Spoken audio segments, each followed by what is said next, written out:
agak sedikit dalam kondisi apa ya, kayak mati lampu gitu teman-teman, karena memang di dalam kendaraan pencahayaannya terbatas tetapi masih bisa terlihat ya saya teman-teman, meskipun agak sedikit kurang jelas. Tapi yang pasti adalah hari ini saya dalam perjalanan kembali ke rumah ke Bandung. Sebetulnya ke rumah itu tinggal kurang lebih 30-45 menit lagi, dan ternyata perlu untuk segera menepi teman-teman sekalian, dan yang saya lakukan hari ini bersama keluarga adalah dalam rangka merawat cinta. Wah, kalau teman-teman yang gabung malam hari ini adalah sedang berupaya untuk bagaimana indahnya membangun cinta, yang saya lakukan hari ini bersama dengan keluarga dan beberapa hari kebelakangan ini adalah sedang merawat cinta. Nah, kira-kira nanti akan lebih penuh tantangan yang mana ya teman-teman? Membangun cinta atau merawat cintanya? Kenapa? Karena ternyata setelah menikah, teman-teman sekalian, itu adalah sebuah perjalanan yang cinta kalau sudah kita bangun dari nol, satu, dua, tiga, akhirnya adalah kita perlu rawat cinta tersebut agar apa? Agar semuanya bisa tetap terasa baik, penuh syukur, penuh barokah. Jadi malam hari ini teman-teman adalah malam yang penuh dengan barokah untuk kita semuanya, dan para singgelilah atau juga single lelah yang bergabung malam hari ini. Mudah-mudahan apapun yang sedang teman-teman lakukan di masa-masa penantian untuk menunggu jodoh ya, apapun yang teman-teman lakukan, saya mah lagi kerja Kang Purwa, tapi sambil nunggu jodoh. Kang Purwa, saya mah ya sambil ngajar, sambil nunggu jodoh gitu ya. Atau apapun yang tengah-tengah teman-teman lakukan, semuanya dilakukan adalah dalam rangka juga untuk bertemu dengan jodohnya. Yang pasti apa yang terpenting ya, bagaimana cara kita menjemput jodoh itu, dan yang kedua adalah apa yang kita lakukan di masa penantian ini. Maka malam hari ini teman-teman sekalian, saya ingin menyapa dan mengaturkan sebuah ungkapan selamat datang, ahlan wa sahlan, welcome gitu ya, bagi sahabat-sahabat yang tengah berupaya untuk menghadirkan cinta dalam hidupnya, khususnya adalah cinta untuk bisa menemukan pasangan hidupnya. Selamat datang teman-teman sekalian di sebuah webinar yang mudah-mudahan jadi inspirasi bagi teman-teman yang tengah menjemput jodoh. Saya ingin cek terlebih dahulu siapa. Benar ini kan semuanya masih single teman-teman ya. Bukan, saya nggak berani bilang teman-teman jomblo ya. Saya berani menyebutnya teman-teman ini adalah single. Kenapa? Karena kalau uh, single itu adalah pilihan sadar. Saya memilih single. Saya memilih untuk tidak menjalin hubungan yang tidak halal gitu ya.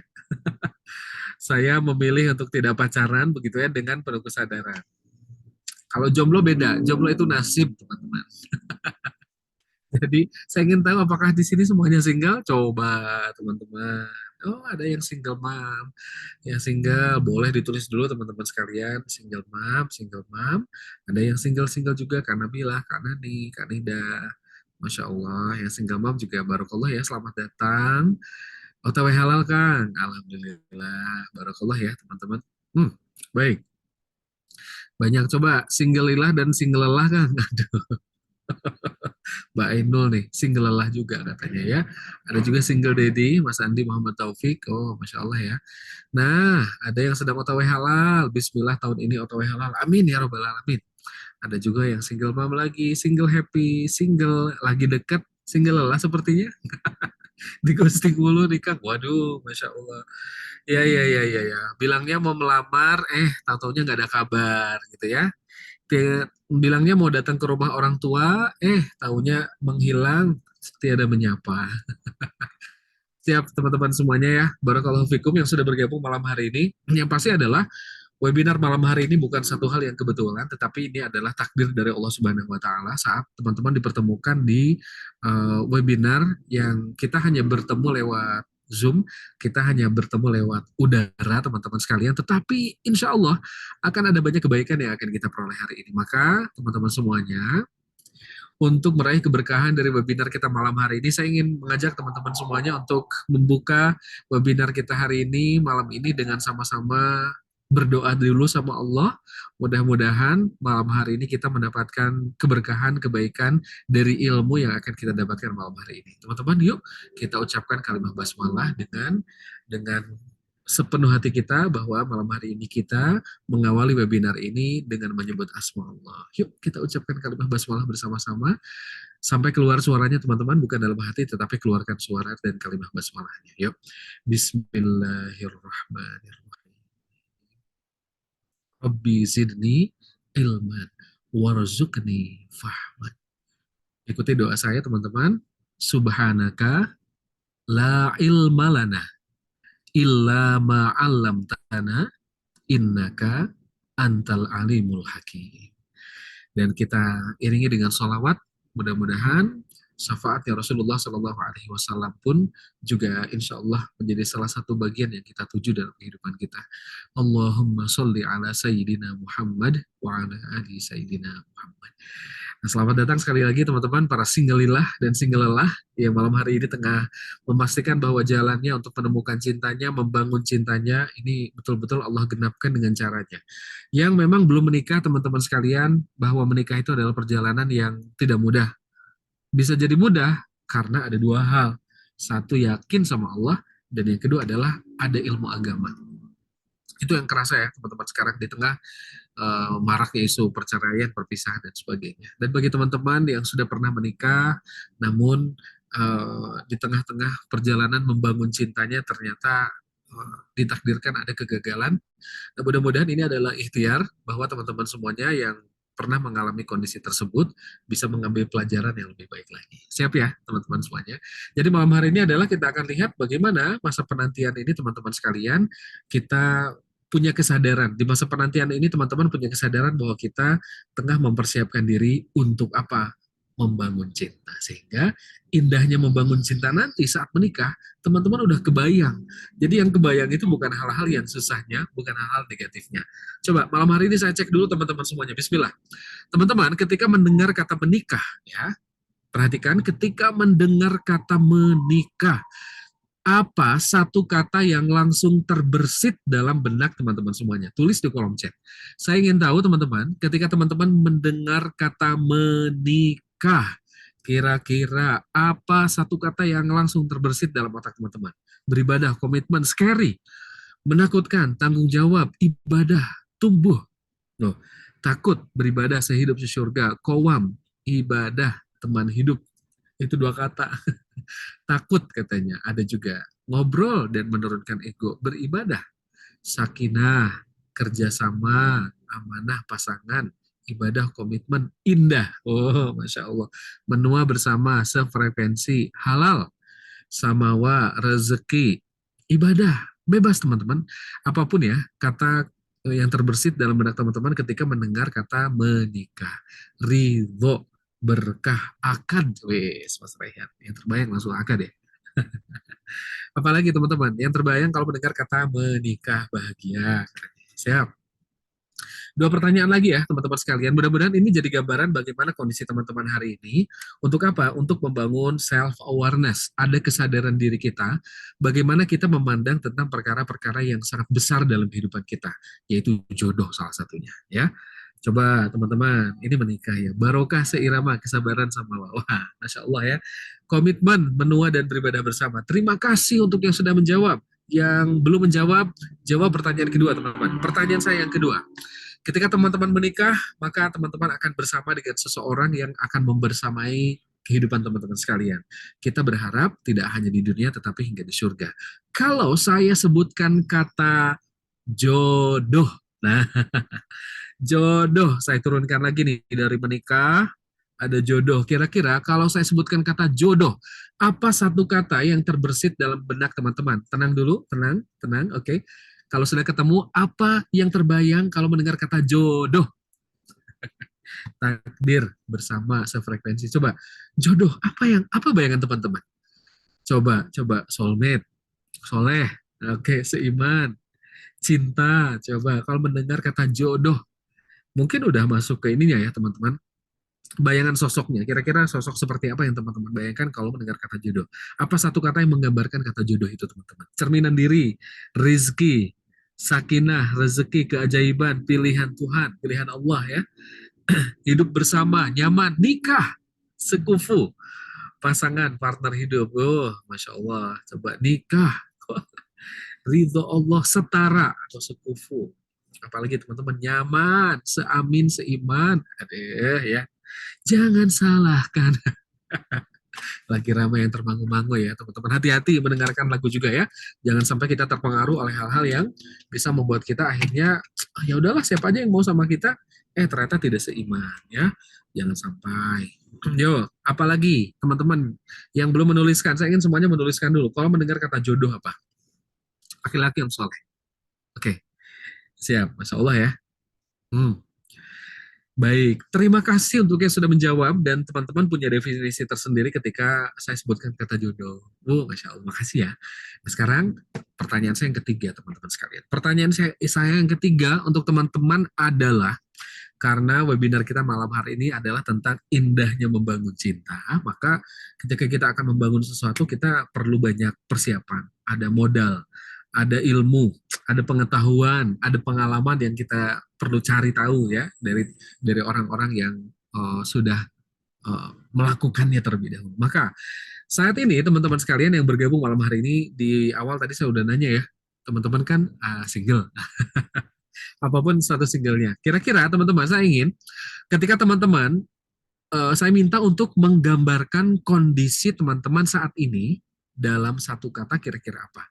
Kondisi penantian teman-teman, kondisi sekarang nih sedang menanti jodoh, mau ngejemput jodoh, apa satu kata yang menggambarkan kondisi teman-teman saat ini? Ketika saya ingin tahu ya, bagaimana kondisi teman-teman malam hari ini, gambarkan dalam satu kata, di masa penantian menuju jodoh ini. Pasrah, bimbang, ada yang gusar, berdoa, belajar, bahagia, husnuzon, tenang, mumet, aduh, aduh, aduh, ada yang mumet, tawakal, takut, santai, yakin, ikhtiar, memantaskan, bingung, ada yang tirakat, ada yang tawakal, ada yang bismillah, roller coaster. Jadi ini kondisi teman-teman saat ini ya. Coba gambarkan dalam satu kata, kondisi teman-teman saat ini di masa penantian jodoh itu seperti apa? Jalur langit, bingung, seiman tapi tak bisa bersama, waduh, aman katanya ya. Aduh, Masya Allah ya, pasrah, apalagi berdoa, ikhtiar, yakin. Masya Allah, tabarakallah ya teman-teman. Coba, Masya Allah. Siap ya. Ini kondisi teman-teman malam hari ini. Terima kasih banyak sudah membagikan eh, apa yang teman-teman rasakan atau alami saat ini di masa teman-teman tengah berikhtiar untuk membangun cintanya nanti bersama dengan pasangan halalnya. Nah, malam hari ini, webinar malam hari ini, teman-teman mudah-mudahan bisa menjadi jawaban dari rasa-rasa yang mungkin kurang nyaman di hati teman-teman semuanya. Kalau rasanya sudah baik, sudah tenang, sudah yakin, mantang sama Allah, ini juga makin mantap lagi. Maka malam hari ini teman-teman, insya Allah kita akan dapatkan inspirasi dan ilmunya dari Kang Arif Rahman Lubis. Beliau adalah founder dari Jalur Jodoh, founder dari akun dakwah Teladan Rasul, penulis buku-buku bestseller, 16 judul buku sudah beliau tulis teman-teman semuanya, dan insya Allah malam hari ini beliau akan membagikan ilmu untuk kita semuanya. Karena dari tahun 2013, teman-teman semuanya, Kang Arif terus fokus mengedukasi, memberikan edukasi seputar dunia pernikah kepada para single lillah dan juga single lelah di Indonesia ya. Termasuk teman-teman semuanya yang malam hari ini bergabung, insya Allah kita akan dapatkan ilmu dari beliau. Siap ya teman-teman?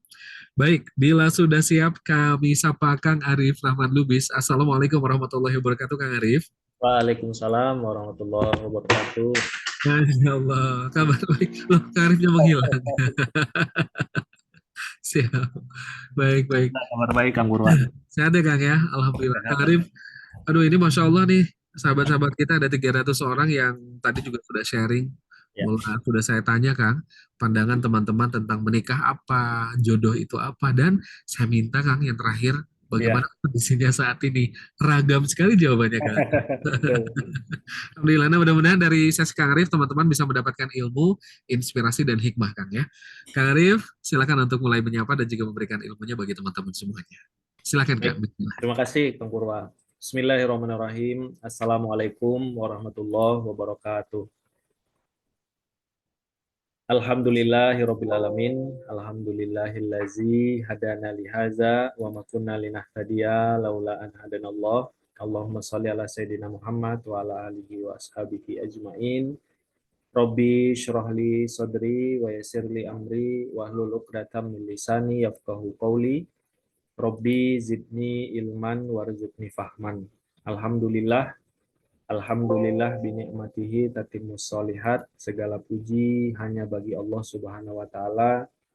Allah Subhanahu wa taala adalah Tuhan yang maha perkasa, Tuhan yang maha mencintai dan maha baik kepada kita, Tuhan yang maha pengasih, maha penyayang, Tuhan yang senantiasa memberikan kita berjuta, bermiliar kebaikan dan juga rizki atas apa-apa rizki yang kita minta atau bahkan yang tidak kita minta.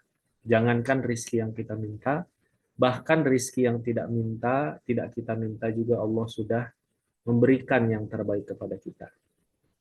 Dan Allah Subhanahu wa taala adalah Tuhan yang maha baik kepada hamba-hambanya, yang Allah Subhanahu wa taala sendiri yang menjelaskan bahwa di antara tanda-tanda kebesaran dari Allah Subhanahu wa taala adalah an khalaqalakum min anfusikum azwaja. Allah Subhanahu wa taala menciptakan di antara kita pasangan dari jenis kita sendiri.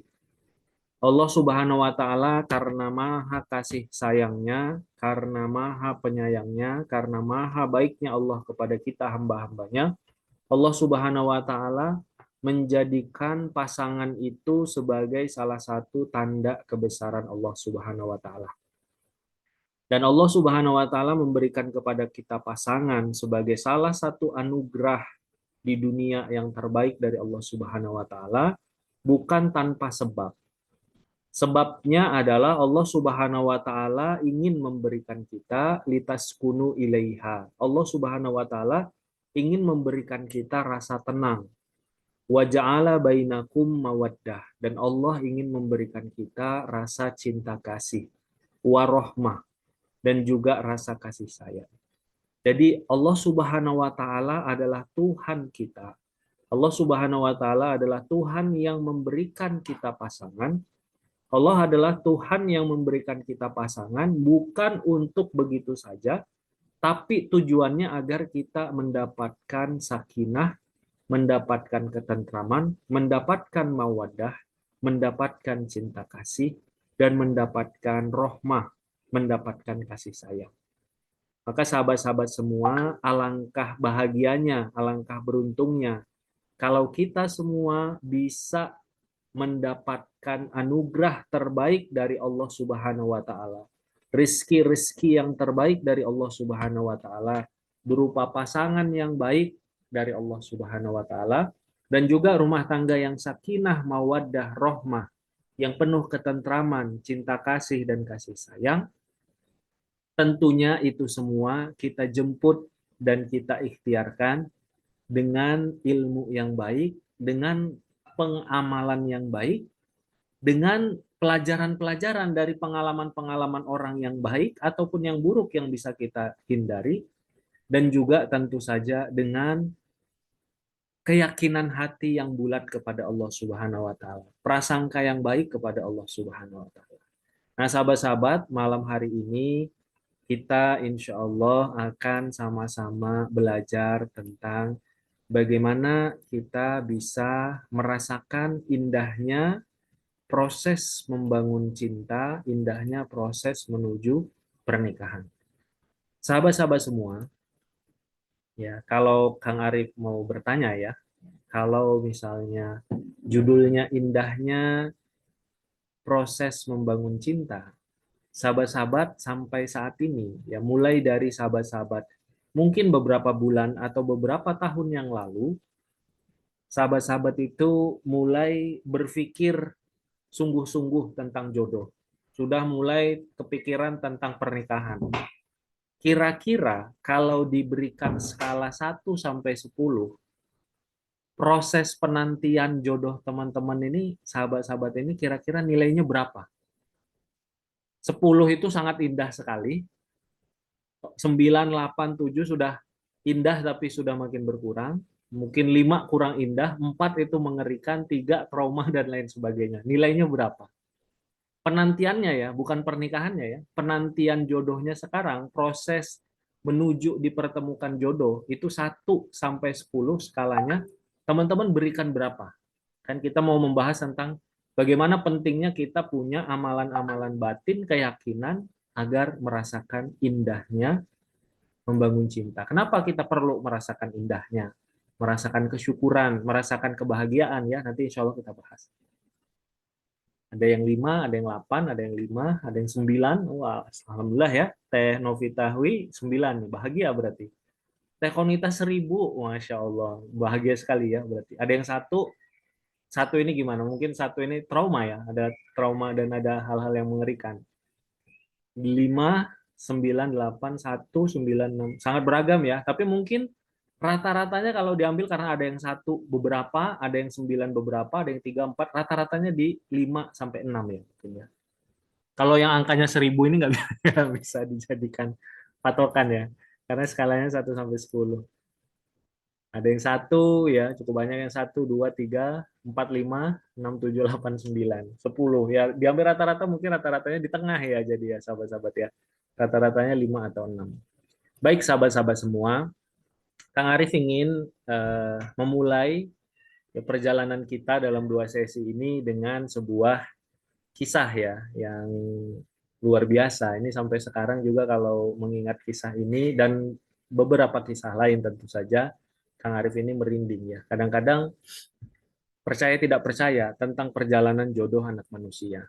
Jadi beberapa tahun yang lalu, kira-kira itu sekitar jam 10 pagi ya, hari Sabtu, Kang Arif itu dapat WA dari salah satu sahabat seorang ustadz. Beliau adalah pimpinan di salah satu pondok pesantren di Bandung. Kemudian beliau menyampaikan, Ustadz mohon doa dan mohon dukungan. Mungkin ini juga bisa jadi bahan untuk didakwahkan, disampaikan kepada teman-teman antum gitu. Beliau menyampaikan, ini ada salah satu Ustadz di pesantren kami, namanya Ustadz Syafiq. Alhamdulillah baru saja menikah dengan seorang ustazah yang bernama Ustadz Syifa Nurfadilah. Duanya ini adalah Hafiz dan Hafizah. Yang menarik kata beliau, Ustadz Syafiq ini usianya baru 19 tahun. Dan Ustadz Syifa Nurfadilah ini usianya 43 tahun. Jadi usia suaminya itu tidak sampai setengah dari usia istrinya. Jadi ketika istrinya mulai kuliah, mungkin ya suaminya itu belum tentu sudah lahir gitu saat itu ya. Kalau istrinya saat itu awal sudah kuliah, suaminya itu saat itu belum tentu sudah lahir. Maka ini menjadi sesuatu. Kemudian saya tanya, bagaimana perjalanannya? Bahkan Ustadz Syafiq dan Ustazah Nur Syifa Nur Fadilah ini kami undang. Ya, saat itu kami ada salah satu program di salah satu stasiun televisi Islam swasta di Bandung. Itu ada program judulnya itu Katakan Nikah. Saya sebagai salah satu pengisi di situ, kemudian beliau berdua itu diundang. Nah, sahabat-sahabat, coba sahabat-sahabat kalau misalnya sahabat-sahabat melihat ada pernikahan dua insan yang seperti beliau, Ustadz dan Ustazah. Satu usianya 19 tahun, satu usianya 43 tahun. Kalau mau ditanya sama yang laki-laki, kira-kira teman-teman itu nanya apa sama yang laki-laki? Apa yang ingin ditanyakan gitu? Khususnya yang laki-laki, apa yang mau ditanyakan? Atau apa yang ingin diketahui gitu ya? Apa yang ingin diketahui coba? Yang Ahwat juga boleh. Kalau misalnya mau tanya kira-kira sama pasangan ini apa yang ingin ditanyakan? Nanti insya Allah kita akan ambil beberapa pelajaran ya. Kenapa mau? Ini kenapa mau ini sama ustadznya atau sama ustazahnya? Nanyanya. Dua-duanya. Oke. Ustadznya ya. Udah punya apa? Oke. Serius sama yang tua. Oke. Baik ya. Ini sama ya. Kang Arif juga dulu sama ya. Kenapa mau? Kenapa yakin gitu ya? Apa yang membuat yakin? Nah, ini mungkin ini ya. Kenapa mau? Itu mungkin penggaliannya apa yang membuat yakin. Nah, itu sama. Kang Arif juga dulu salah satu yang ditanyakan banyak ya. Salah satu yang ditanyakan itu kenapa mau dan apa yang membuat yakin. Ustadz Syafiq itu beliau itu punya cara pandang terkait pernikahan itu yang cukup unik ya. Tapi beliau itu punya orangnya punya kuat prinsipnya gitu. Jadi Walaupun usianya 19 tahun, tapi dewasa teman-teman. Ya, Kang Arif kan alhamdulillah banyak bergaul dengan orang ya. Beliau itu 19 tahunnya itu dewasa. 19 tahunnya itu seperti usia 20 tahun akhir ya menuju 30 dewasa gitu. Beliau juga sudah hidupnya baik, mandiri, menjadi seorang ustadz pengajar, punya penghasilan, bisa untuk menafkahi. Jadi kalau tadi ada yang bertanya, sudah punya apa? Sudah punya aktivitas mencari nafkah, sudah punya ma'isyah, dan sudah punya kemampuan untuk menafkahi. Dan beliau secara agama itu insya Allah orangnya baik ya, menjadi seorang hafiz Quran, pengajar juga di pondok pesantren, akhlaknya juga yang sepengenalan Kang Arif itu baik. Gitu. Nah, kemudian pertanyaannya kan kenapa mau? Nah, beliau jadi ketika dalam proses mencari jodoh, tentu mencari jodohnya itu dari yang bisa dijangkau oleh beliau. Beliau bertanya kepada kiainya di pesantren. Kemudian kiainya di pesantren, karena di situ ada pesantren putra, ada juga putri, maka yang dicoba untuk dikenalkan itu adalah ustazah-ustazah dari sisi pesantren putri, kan gitu ya, di sisi pesantren putri. Nah, kemudian yang menarik ini, kenapa mau dan kenapa yakin? Ada dua hal yang membuat beliau yakin, bahkan akhirnya memang memilih yang ini, memilih istrinya ini, yang usianya itu jaraknya itu 2 kali lipat lebih daripada usia beliau, yang saat itu 19 tahun. Jaraknya kan berarti selisih 20 berapa tuh? 24 tahun ya berarti. 2 kali lipat lebih. Poin yang pertama adalah beliau ingin membangun rumah tangga yang Qurani. Jadi ingin mencari seorang istri juga yang ahlul Quran, penghafal Quran. Bahkan Ustazah Syifa Nur Fadilah ini adalah seorang yang beliau hafal Quran dan juga bersanad dan juga baik, sudah baik dan berpengalaman, sudah 40 tahun usianya, sudah berpengalaman panjang menjadi ustazah dan musyrifah Al-Quran. Jadi pengalamannya panjang, hafalannya baik, bahkan sudah bersanad. Satu, kelebihannya Ustazah Syifa Nur Fadilah yang menyebabkan beliau mau dan yakin. Yang kedua adalah beliau ingin mencari salah satu karakter istri. Istri yang solehah itu kan karakternya fasolihat, qonitat, hafizot. Dia itu istri yang solehah itu dia taat dan juga pandai menjaga diri. Ya kan, sahabat-sahabat yang muslimah ya. Kita teman-teman insya Allah sudah tahu ya. Karakter istri yang solehah itu dia adalah yang taat dan pandai menjaga diri.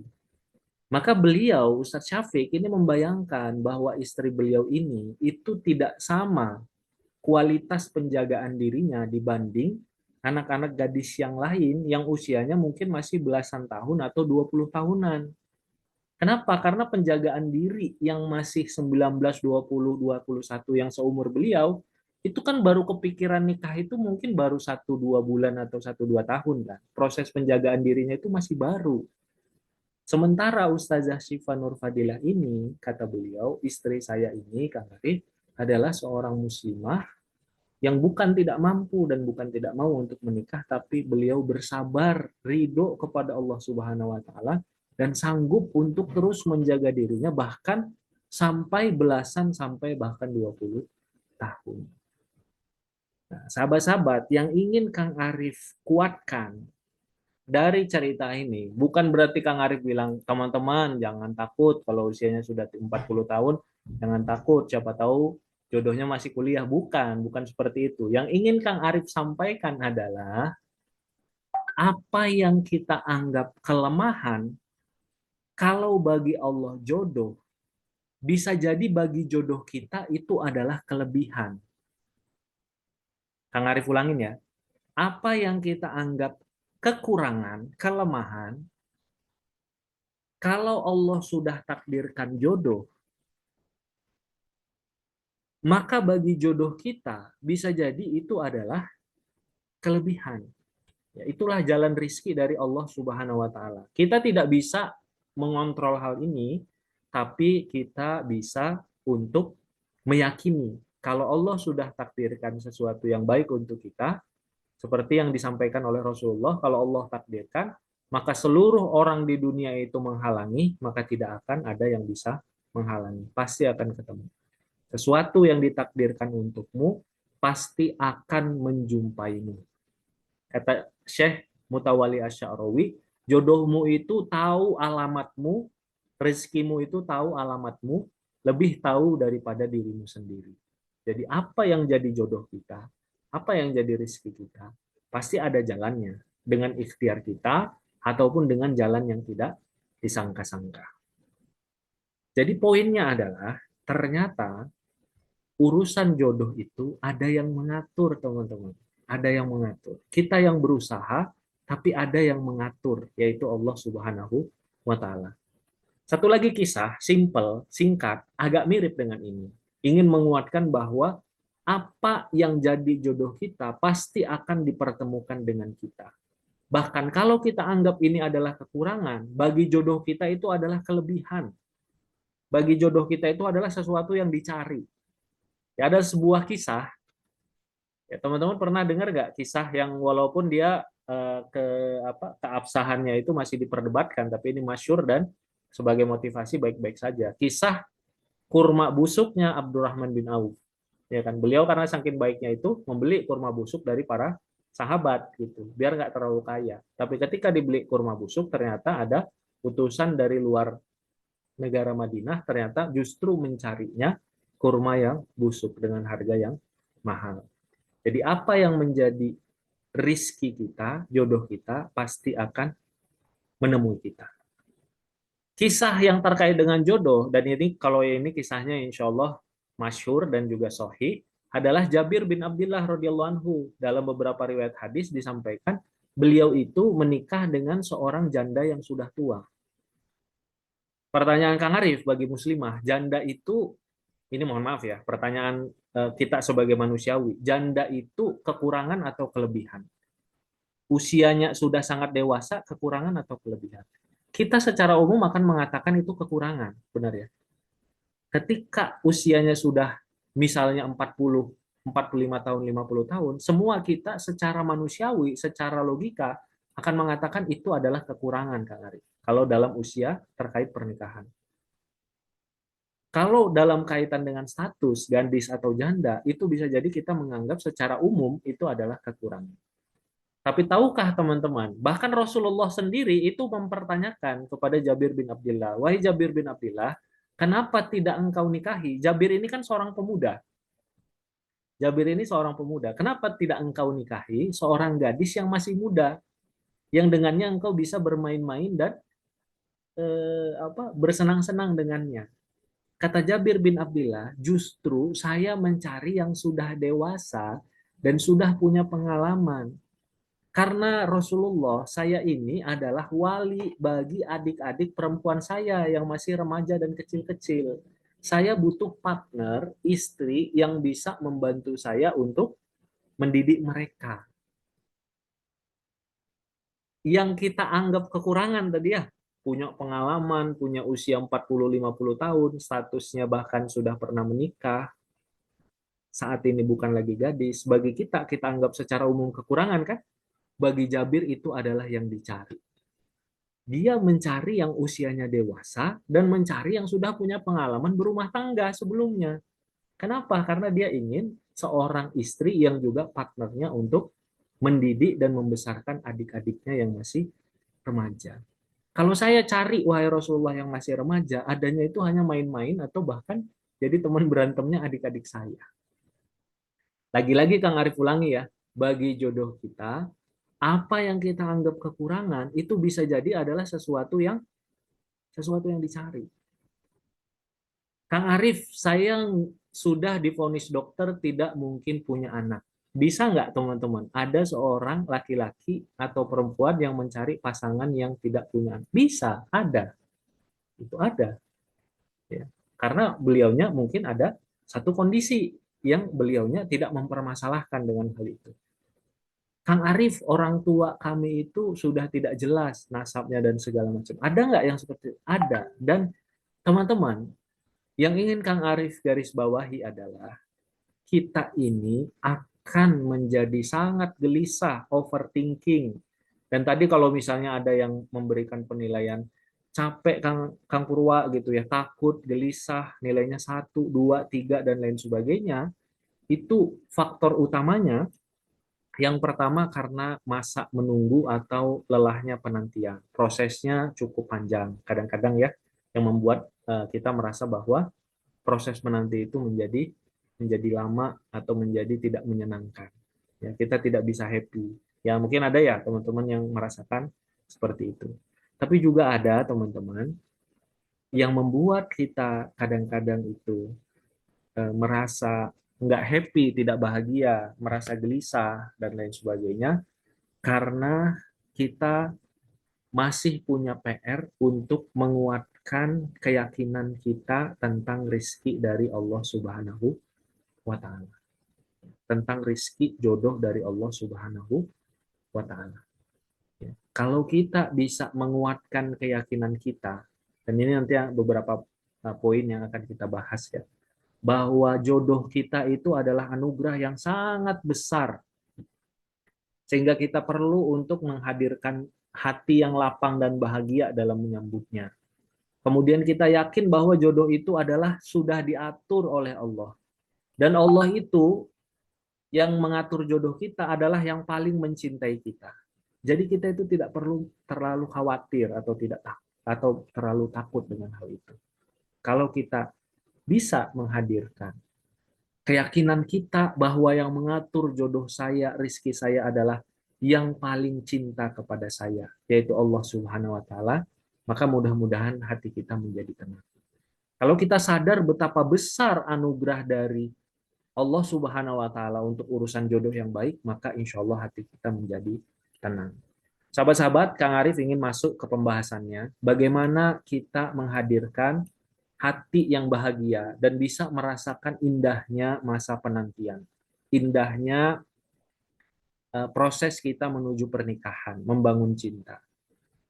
Poin yang pertama yang Kang Arif hadirkan adalah bahwa Allah Subhanahu wa Ta'ala tidaklah menginginkan ya dari pernikahan kita, dari kita berpasangan dengan pasangan kita, itulah tidaklah Allah menginginkan hal apa-apa melainkan karena Allah ingin menghadirkan sakinah, mawaddah dan rahmah. Jadi tadi ya, kenapa sih kita itu dibuat berpasangan? Kenapa kita disyariatkan menikah? Ternyata Allah Subhanahu wa Ta'ala menyampaikan litaskunu ilaiha, agar Allah Subhanahu wa Ta'ala memberikan kepada kita rasa tentram. Karena Allah sudah tahu bahwa kita ini fitrahnya ini adalah berpasangan. Hanya bisa tentram kita sebagai manusia dewasa, salah satunya adalah dengan saling bekerja sama dengan pasangan kita. Litaskunu ilaiha. Maka teman-teman, ya hadirkan hati yang yakin dan bahagia bahwa berbaik sangka bahwa Allah tidaklah menginginkan apa-apa dari pernikahan kita, melainkan karena Allah menginginkan ketentraman dalam pernikahan kita.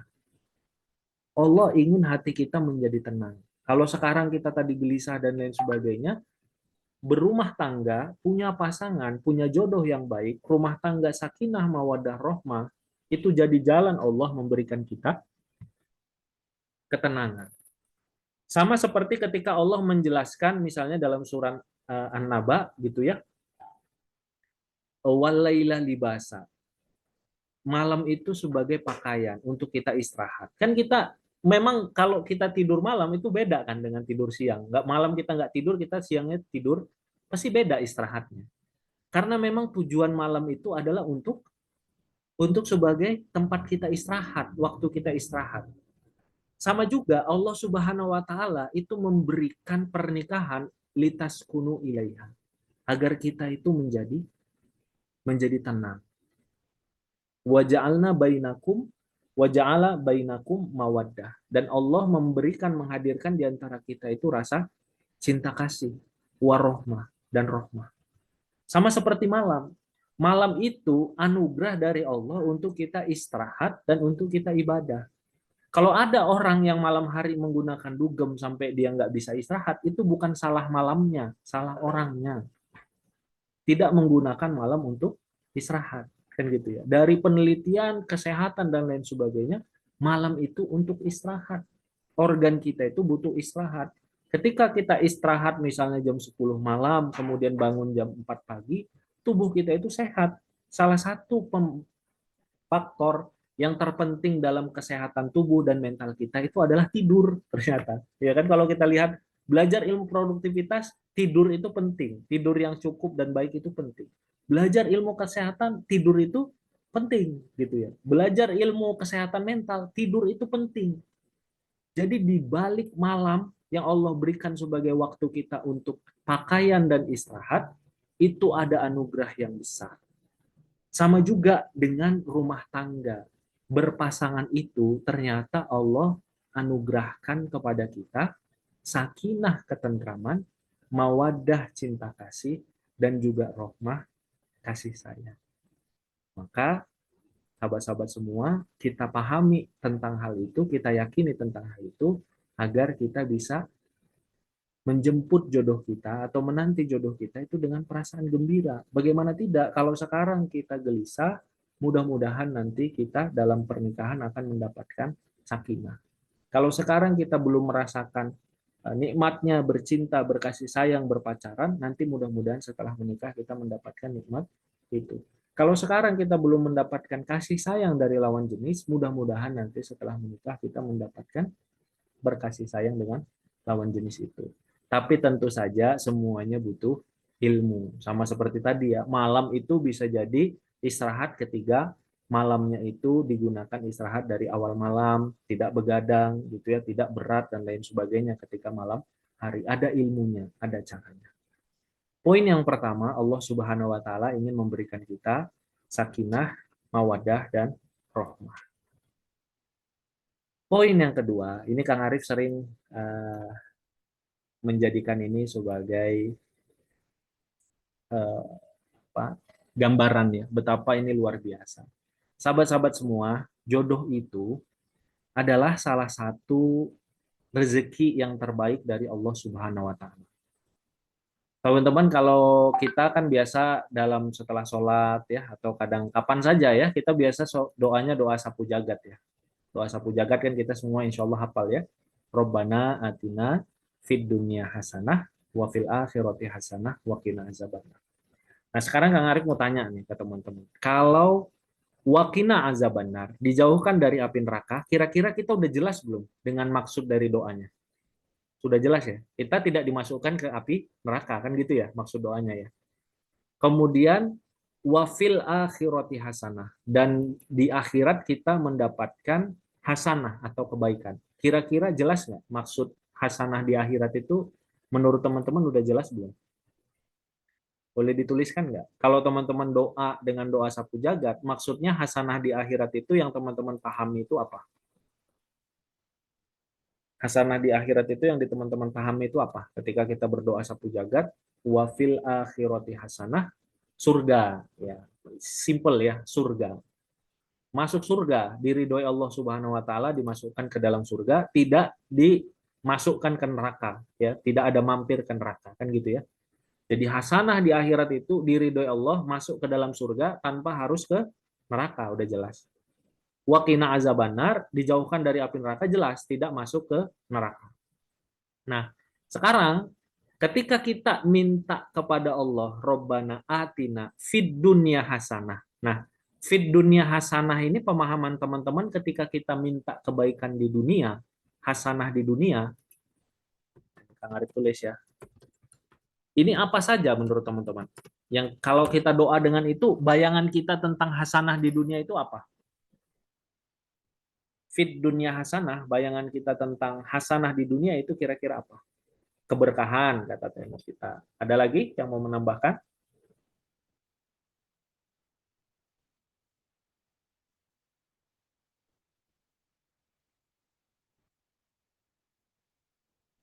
Fit dunia hasanah ya, kebaikan di dunia, nah, bukan di akhirat ya, ini fit dunia hasanah itu apa kira-kira? Nah, kata Teh Ulfa, ketenangan, Teh Ulfa sehat, rezeki yang halal, kebermanfaatan yang luas, ketenangan, bahagia, berkah, mendapat ridho Allah,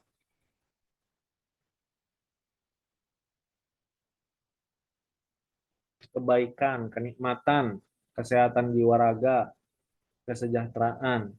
Baik ya, teman-teman. Sebagiannya tadi sudah teman-teman tuliskan ya. Nah, teman-teman, ketika Imam Ibnu Katsir itu mengumpulkan pendapat-pendapat ulama salafus soleh tentang apa yang para ulama salafus soleh, ya, ulama-ulama terdahulu di awal ya, dari tabi'in, tabi'ut tabi'in, dan seterusnya, itu menafsirkan tentang fid dunya hasanah. Ternyata fid dunya hasanah itu diantaranya adalah tubuh yang sehat. Ya, yang disebut kebaikan di dunia itu adalah tubuh yang sehat. Kemudian diantaranya lagi teman-teman, fit dunia hasanah itu selain tubuh yang sehat itu adalah akal yang cerdas gitu. Akalnya itu enggak, tidak kurang akal lah gitu ya, tidak lemot dan lain sebagainya gitu. Tubuh sehat, akal cerdas, rizki yang cukup tadi, uangnya ada ya, untuk makannya ada, rizkinya ada, sehat, akalnya cerdas, rizki yang cukup. Kemudian apalagi? Kemudian tadi ada beberapa yang menyampaikan ya, nah, pasangan yang soleh atau pasangan yang soleha. Di dunia hasanah itu diantaranya tubuh yang sehat, akal yang cerdas, rizki yang cukup, pasangan yang soleh dan atau soleha. Kemudian apalagi? Ini masih terkait juga dengan rumah tangga yang sakinah, mawadah dan rohmah. Ya. Karena ada pasangannya sama-sama soleh dan solehah, tapi ternyata mereka tidak cocok, tidak mendapatkan sakinah, mawadah, dan rohmah. Kemudian apa? Mendapatkan anak-anak yang soleh dan solehah dan berbakti. Dan berbagai hal lain, ya, ketenangan hati. Jadi kalau ini Kang Arif tuliskan di kolom chat ya, hasanah di dunia, ya, menurut dalam tafsir Imam Ibnu Katsir dari penjelasan beberapa ulama-ulama terdahulu salafus soleh itu adalah terkait dengan sehat badan, ya, akal, kemudian rizki, kemudian pasangan yang baik, kemudian anak-anak soleh soleha, kemudian rumah tangga sakinah, mawadah,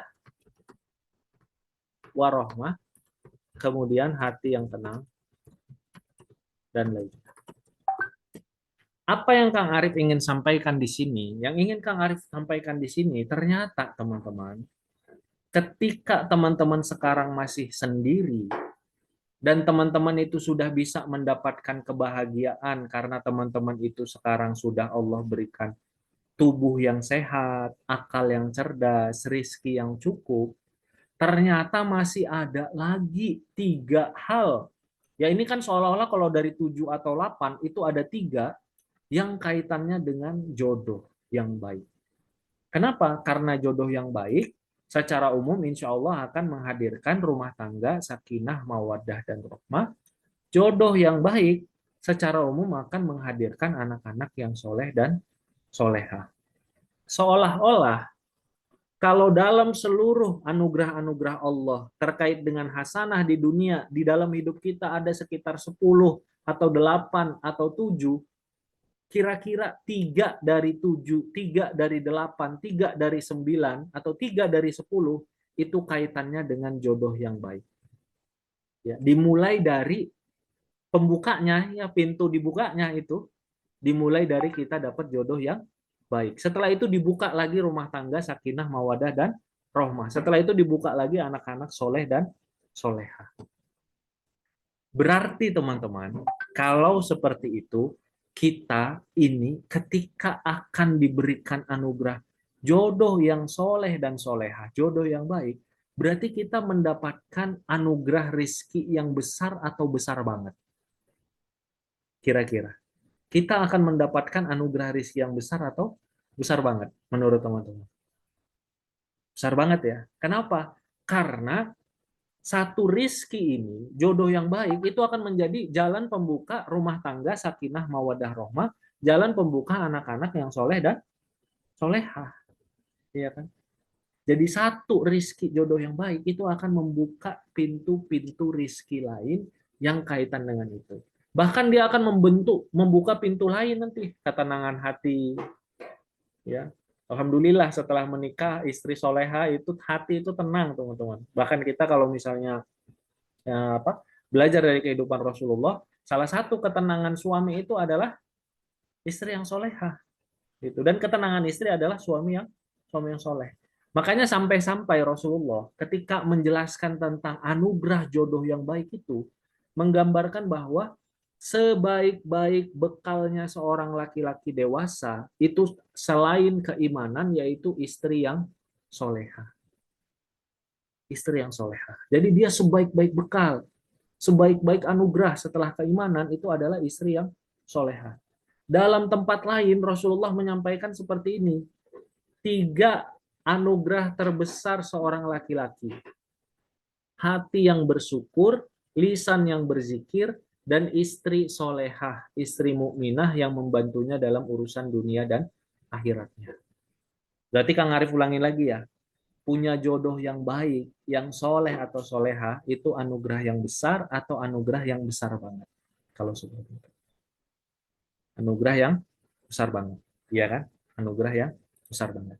Nah, kita sudah mulai ya, kita mulai hadirkan bahwa kita ini ingin menyambut hadiah yang terbesar loh. Kalau kita mau nyambut hadiah yang terbesar dengan hati galau, gelisah, takut, dan lain sebagainya, berarti kita bisa jadi salah nonton FYP gitu. FYP kita bikin kita itu mau dikasih hadiah terbesar, tapi malah ketakutan. Ya. Mau dikasih hadiah rumah, tapi malah ketakutan seperti orang yang mau dicuri. Ya. Mau seperti orang yang dirampok dan lain sebagainya. Ya. Tentu kita akan belajar bagaimana mengilmuinya, tapi nanti insya Allah kita belajar dulu bagaimana mindset dan konsep-konsep batin, ya amal-amal batin yang menyebabkan kita itu mendapatkan anugerah terbaik dari Allah Subhanahu wa Ta'ala. Dan poin yang ketiga adalah bahwa teman-teman, ya namanya pernikahan, namanya kehidupan, segala sesuatunya itu pasti ada fasenya, ya. Ada namanya fase mengolah tanah kalau dalam terkait tumbuhan ya, ada fase mengolah tanah, ada fase dia menanam bibit, ada fase dia menyirami, ada fase memupuk, ada fase dia lihat tumbuhannya besar, ada fase dia memanen. Ya. Dalam hidup kita di dunia ini apapun itu perjalanannya kehidupan itu pasti ada fase-fasenya. Dan dalam proses untuk mencari jodoh, menjemput jodoh, proses menuju pernikahan itu adalah fase untuk menyiram dan memupuk, bukan fase untuk memanen. Inilah kadang-kadang yang kita salah kaprah. Kita menganggap bahwa kita itu panen gitu loh. Ketika di akad nikah kita panen, belum. Akad nikah itu adalah fase untuk memupuk dan fase untuk menyirami. Fase untuk membersihkan hama. Kapan kita panennya? Ketika nanti anak-anak sudah mulai dewasa. Ketika kita Allah berikan rasa cinta kepada kita. Ketika nanti kita sudah paham dengan kelebihan kekurangan pasangan, cara komunikasi, ya kita sudah bisa memahami, mencintai kekurangannya dan lain sebagainya. Yang jadi kelemahan kadang-kadang di antara kita pengen instan gitu. Kita pengen anugerah besar banget, tapi pengen tiba-tiba segera. Sementara kita tahu, kalau sekarang akang-akang saya tanya di sini ya, kalau akang-akang kita beli emas 0,1 gram, bisa nggak kita beli besok? 0,1 gram kira-kira 200.000. Kemungkinan mayoritas kita akan bilang bisa, benar ya? Bisa nggak? Bisa. Besok insya Allah bisa. Lusa lah, minimal 1 minggu, benar ya? Tapi kalau Kang Arif bilang, akang-akang kita bisa nggak untuk beli emas 2 kilogram besok? Bisa nggak teman-teman? 2 kilogram itu berarti kira-kira berapa? 4 miliar. Bisa nggak? Kemungkinan besar semua di sini bilangnya nggak bisa. 1 bulan lagi belum tentu bisa. Benar nggak? 1 tahun lagi belum tentu bisa. Tapi kalau Kang Arif bilang, kalau kita, misalnya ya, untuk pendidikan anak kita dan lain sebagainya, bisa menabung emas sampai 2 kilogram dalam waktu 10 tahun lagi. Worth it nggak? Bisa jadi worth it. Benar nggak?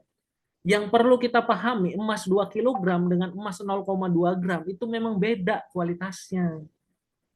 Dan untuk sesuatu yang besar, kita butuh waktu dan butuh pengorbanan. Kalau akan kita bayangkan saja, emas 2 kilogram, kita pasti akan kebayangkan. nabungnya gimana, kerjanya gimana, nambah penghasilan gimana, kan gitu ya. Pasti kita akan langsung kebayang dalam akal kita bahwa ada perjuangan, ada waktu, ada proses, kan gitu. Tapi kalau Kang Arif bilang emasnya kan cuma 0,1 gram, emasnya cuma 0,001 gram, bisa jadi saat ini juga ada kita, kan gitu. Maka teman-teman, yang ingin Kang Arif hadirkan adalah memang pantas atau memang wajar kalau kita ingin mendapatkan anak yang solehah, yang soleh, hafizah Quran, berbakti, luar biasa kontribusinya, menjadi ulama, menjadi pengusaha yang baik, menjadi yang membahagiakan qurrata ayun, wajar kita capek dan wajar kita berjuang untuk mendidik dan membesarkannya. Sepakat ya? Kalau teman-teman nanti punya anak, anaknya ingin jadi anak yang soleha, hafizah Quran, hafiz Quran, menjadi ulama, menjadi pengusaha, menjadi orang yang jujur, menjadi pemimpin yang jujur, amanah, wajar nggak kalau kita misalnya mendidiknya dengan perjuangan? Wajar nggak, teman-teman? Wajar kan? Yang nggak wajar kan kita menganggap bahwa kita tidur, kita minta, kemudian tiba-tiba besok anak kita jadi yang luar biasa, nggak sesuai dengan sunnatullah kalau seperti itu.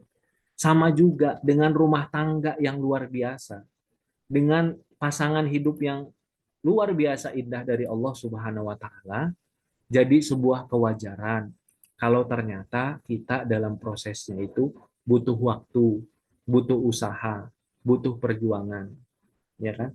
Kang Akang, kalau sekarang kita mau berangkat ibadah haji, mau hajinya haji reguler, haji plus, haji furoda, pasti ada perjuangannya, pasti ada pengorbanannya. Sepakat nggak?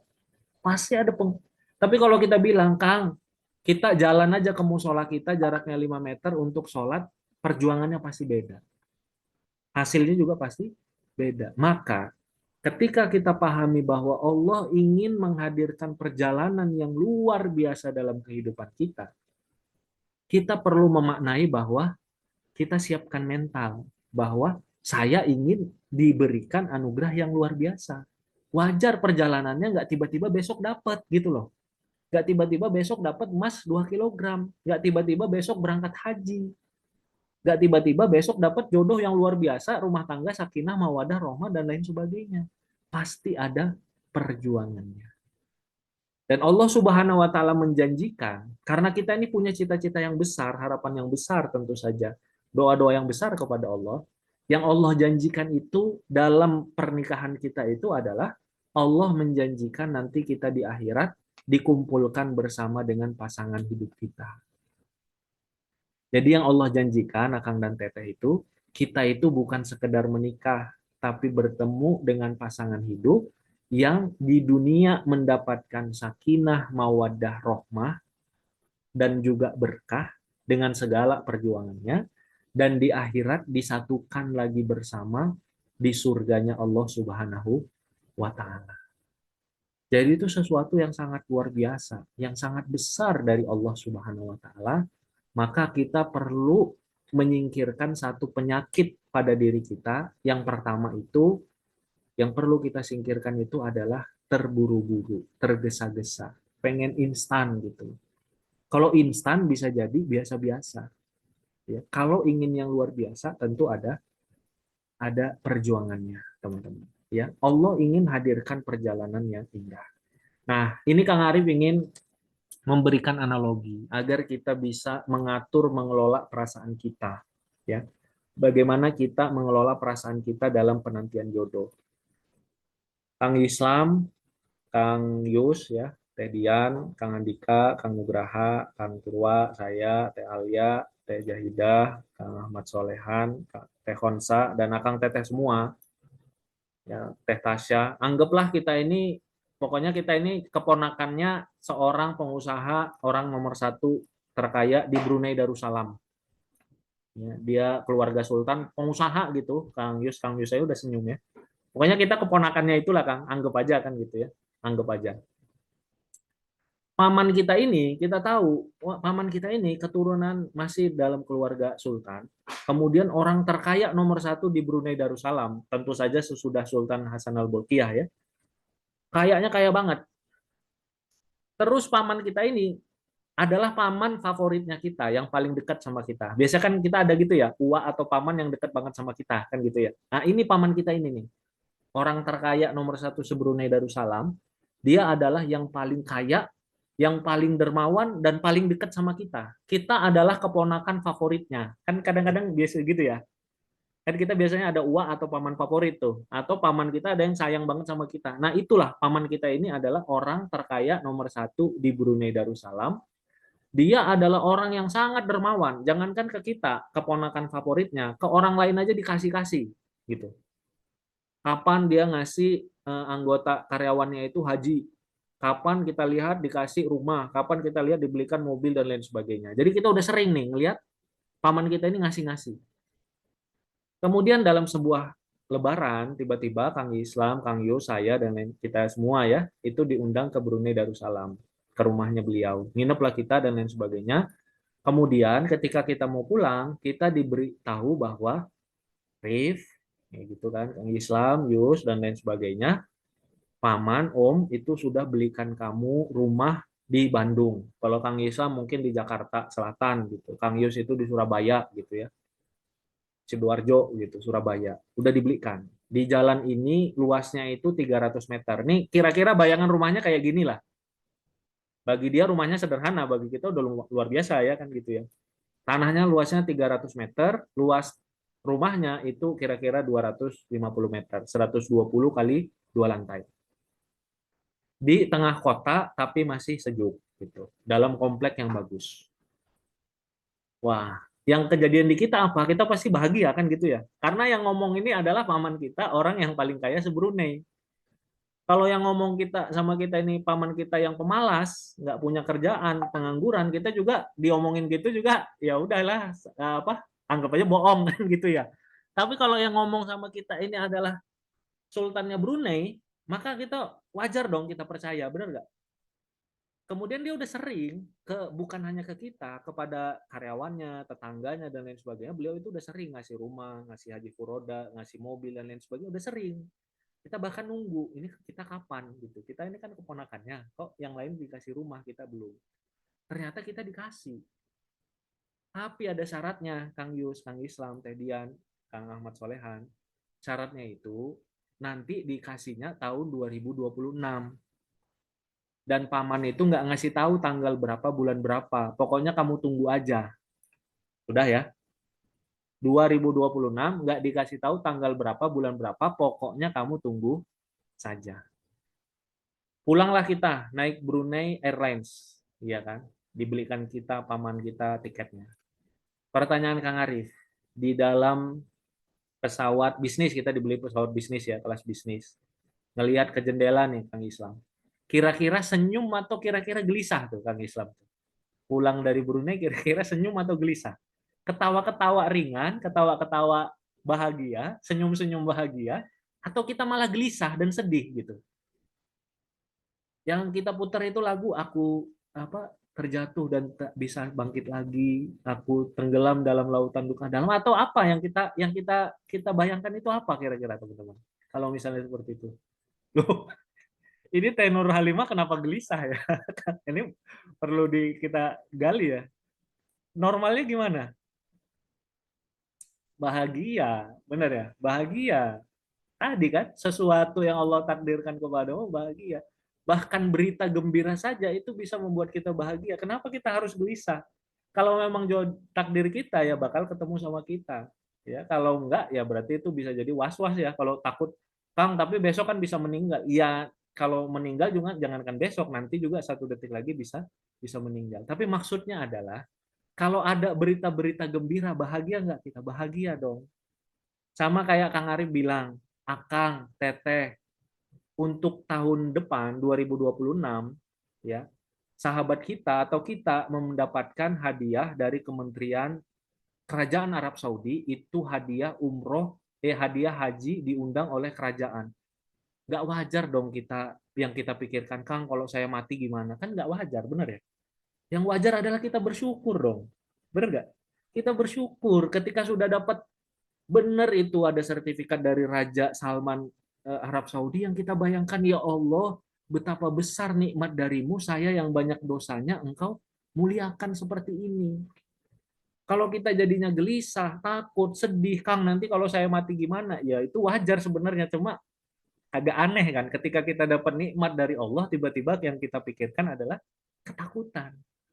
Jangan-jangan kita sudah terlalu banyak digoda setan dengan rasa was-was sampai kita nggak bisa menikmati, mensyukuri apa berita-berita gembira yang Allah hadirkan.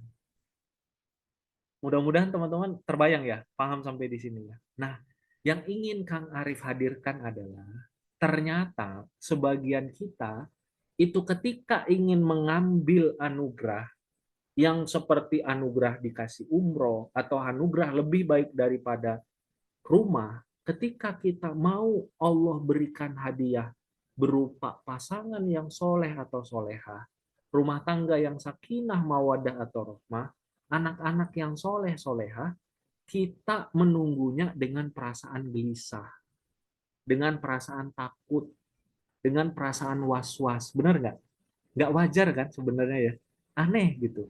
Allah ingin memberikan kita hadiah terbaik, tapi malah kita hadirkan dengan takut dan lain sebagainya. Takut dan lain sebagainya. Kang Arif, tapi saya punya trauma dan lain sebagainya. Nah, itu ada di bab yang lain. Tapi yang ingin Kang Arif sampaikan adalah babnya ini. Babnya itu ternyata ya amalan-amalan batin teman-teman. Termasuk prasangka baik kepada Allah Subhanahu wa taala itu salah satu tanda terbesar, salah satu tanda nyata bahwa Allah insya Allah akan hadirkan rezeki dan anugerah yang baik.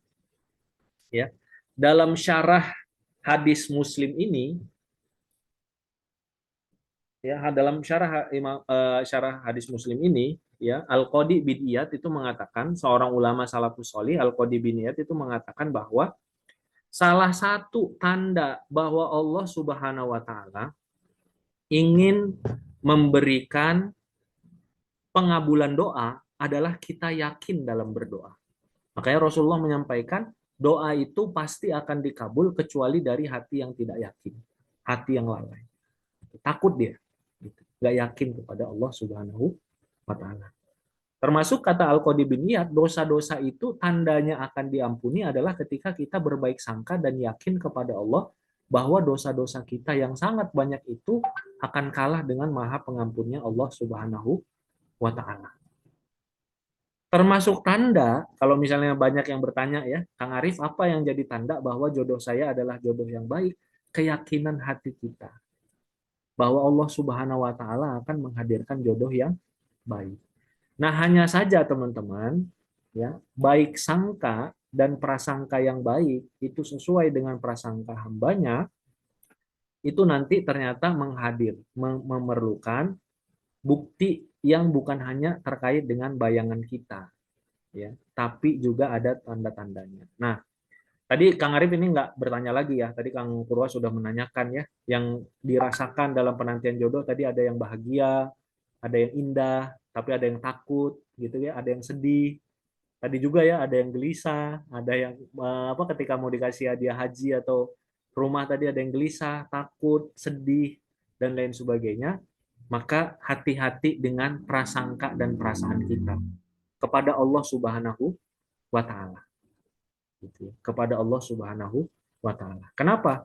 Karena disampaikan oleh para ulama, salah satu tanda kebaikan dari Allah Subhanahu wa taala dihadirkan dalam diri kita ketika prasangka kita baik dan keyakinan kita kuat kepada Allah Subhanahu wa taala. Nah, jadi kalau misalnya akan bertanya, apa yang jadi tanda bahwa jodoh saya ini baik? Itu ada tandanya.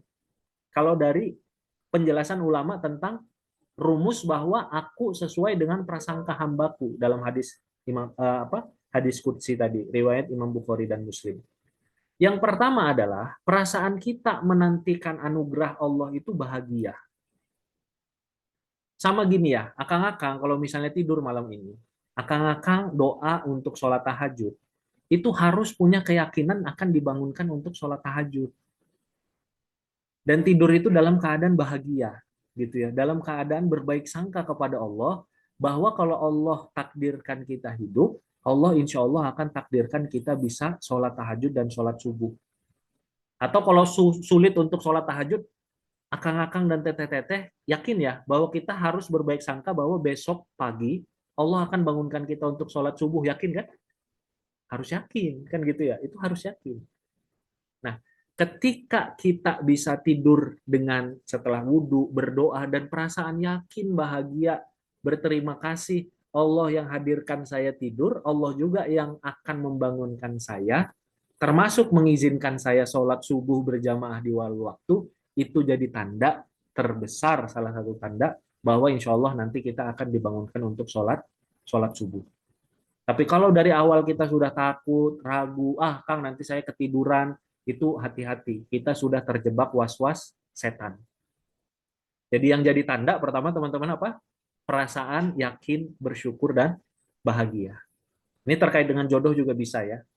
Yang kedua adalah prasangka baik dan yakin sepenuhnya. Yakini sepenuhnya bahwa Allah Subhanahu wa taala yang akan memampukan. Nah, ini memang nanti perlu digali lebih dalam ya. Kita gali lebih dalam bagaimana dari sisi rasionalnya, kemudian dari sisi amalan hatinya, kita perlu menggali lebih dalam bagaimana kita bisa yakin sepenuhnya dan prasangka baik. Termasuk dari menggali dari pengalaman-pengalaman hidup kita.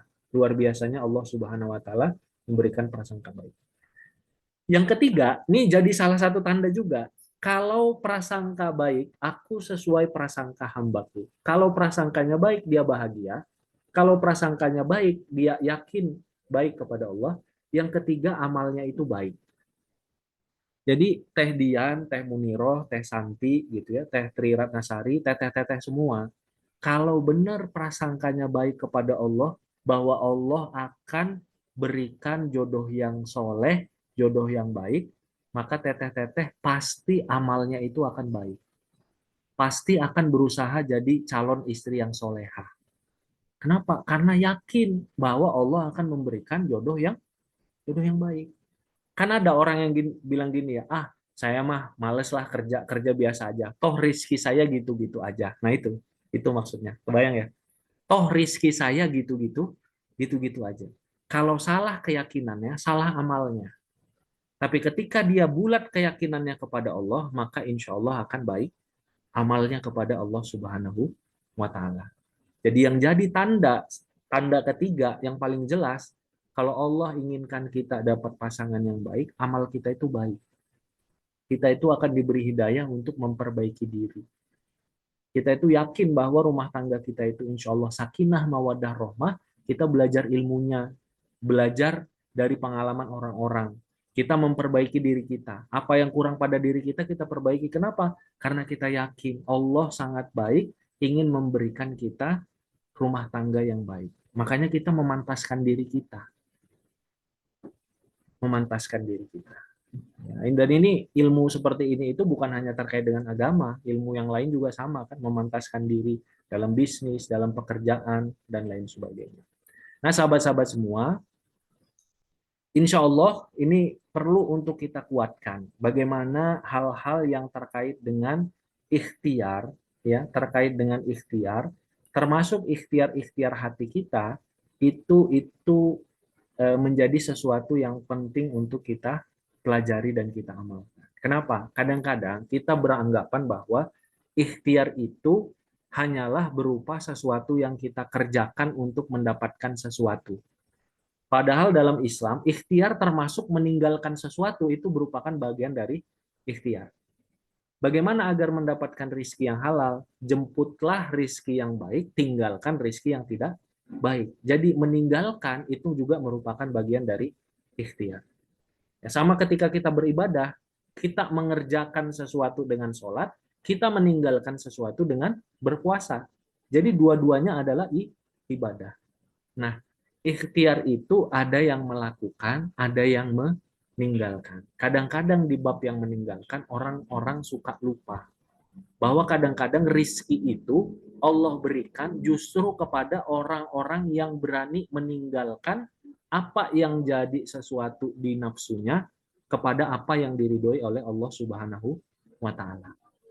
Banyak tuh. Rizki tak disangka-sangka Allah berikan ketika kita meninggalkan sesuatu yang kita sukai, nafsu kita sukai, untuk mencapai ridhonya Allah Subhanahu wa Ta'ala. nanti kita akan mendapati ternyata ganti dari Allah, rizki dari Allah itu luar biasa. Jadi ada amalan ikhtiar namanya amalan meninggalkan, teman-teman. Dan ini penting untuk kita pelajari. Bukan hanya amalan untuk menjemput atau amalan mengambil. Yang kedua, amalannya ada yang amalan fisik, ada yang amalan hati. Dan tadi amalan hati ini kadang-kadang itu lebih powerful kadang-kadang dari amalan fisik. Kang Arif ambil satu contoh saja ya. Nanti pendalamannya insya Allah kita akan di dalam kesempatan lain.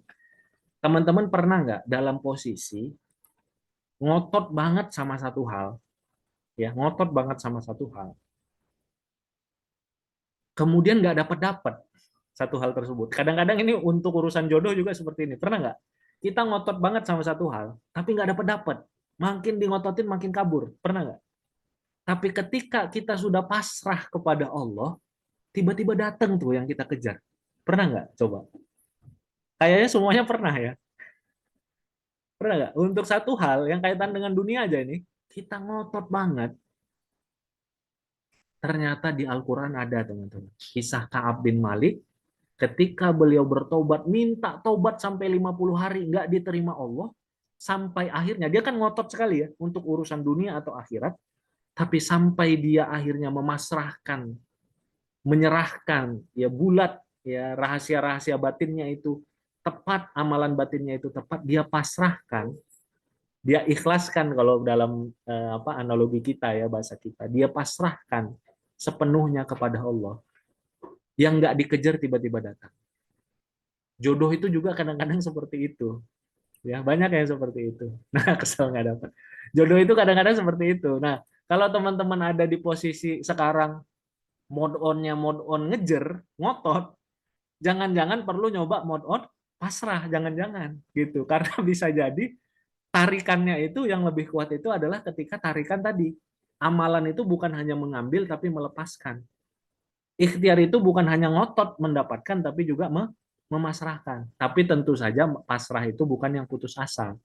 Pasrah yang bulat keyakinannya kepada Allah Subhanahu wa taala. Ini kayaknya semua kita itu pernah. Bahkan wah ini keajaiban ajaib, Kang Arif pernah dulu umroh dengan seorang sahabat, teman kamar, itu hilang gadget yang sangat mahal, ketika dicari nggak ketemu-ketemu, ketika dipasrahkan ada anak Arab itu memberikan di depan multazam.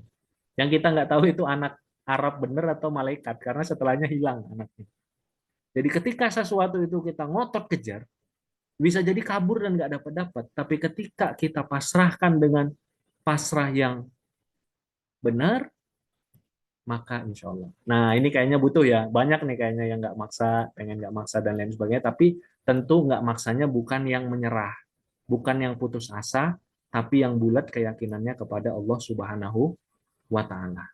Ya, dan juga doa-doanya. Rasulullah sering tuh doa-doa kepasrahan tapi menunjukkan kebulatan beliau kepada Allah Subhanahu wa taala. Kenapa? Karena ternyata itulah resep-resep dalam Islam yang kita pelajari dari Rasulullah, para sahabat, bahkan di Al-Qur'an, kepasrahan yang mendatangkan Allah Subhanahu wa taala menghadirkan pertolongan dan menghadirkan apa yang selama ini kita tuju dan apa yang kita kejar. Sahabat-sahabat, insya Allah setelah ini kita akan membahas tentang bagaimana hal-hal yang menjadi kenyataan, bagaimana hal-hal yang selama ini jadi banyak beredar dan membuat hati kita takut. Nanti kita akan bahas ya di sesi kedua. Tapi sebelum ini, Alhamdulillah Kang Purwa ini di restoran atau udah di rumah nih Kang Purwa ini? Kang Purwa luar biasa dalam perjalanan antar kota dalam provinsi ya. Nah, Insya Alhamdulillah Allah. sudah siap. Izin Kang Nah, Purwa untuk menyampaikan informasi kelas. Nanti di dalam kelasnya insya Allah kita akan belajar beberapa hal ini ya. ya, Ada 3 set, kalau Kang Arif bilangnya itu Kang Purwa ada 3 set ya. Mindset, skill set, sama sat set ya. Gimana 3 set ini kita pelajari bersama dengan sahabatnya Kang Arif. Nanti ada Ustadz Yosi, kemudian ada juga Ustadz Ahmad Kanzan. Kita belajar tentang mindset karena tadi ya konsep melepaskan, konsep pasrah itu ternyata sama powerfulnya dengan konsep mengejar dan menjemput.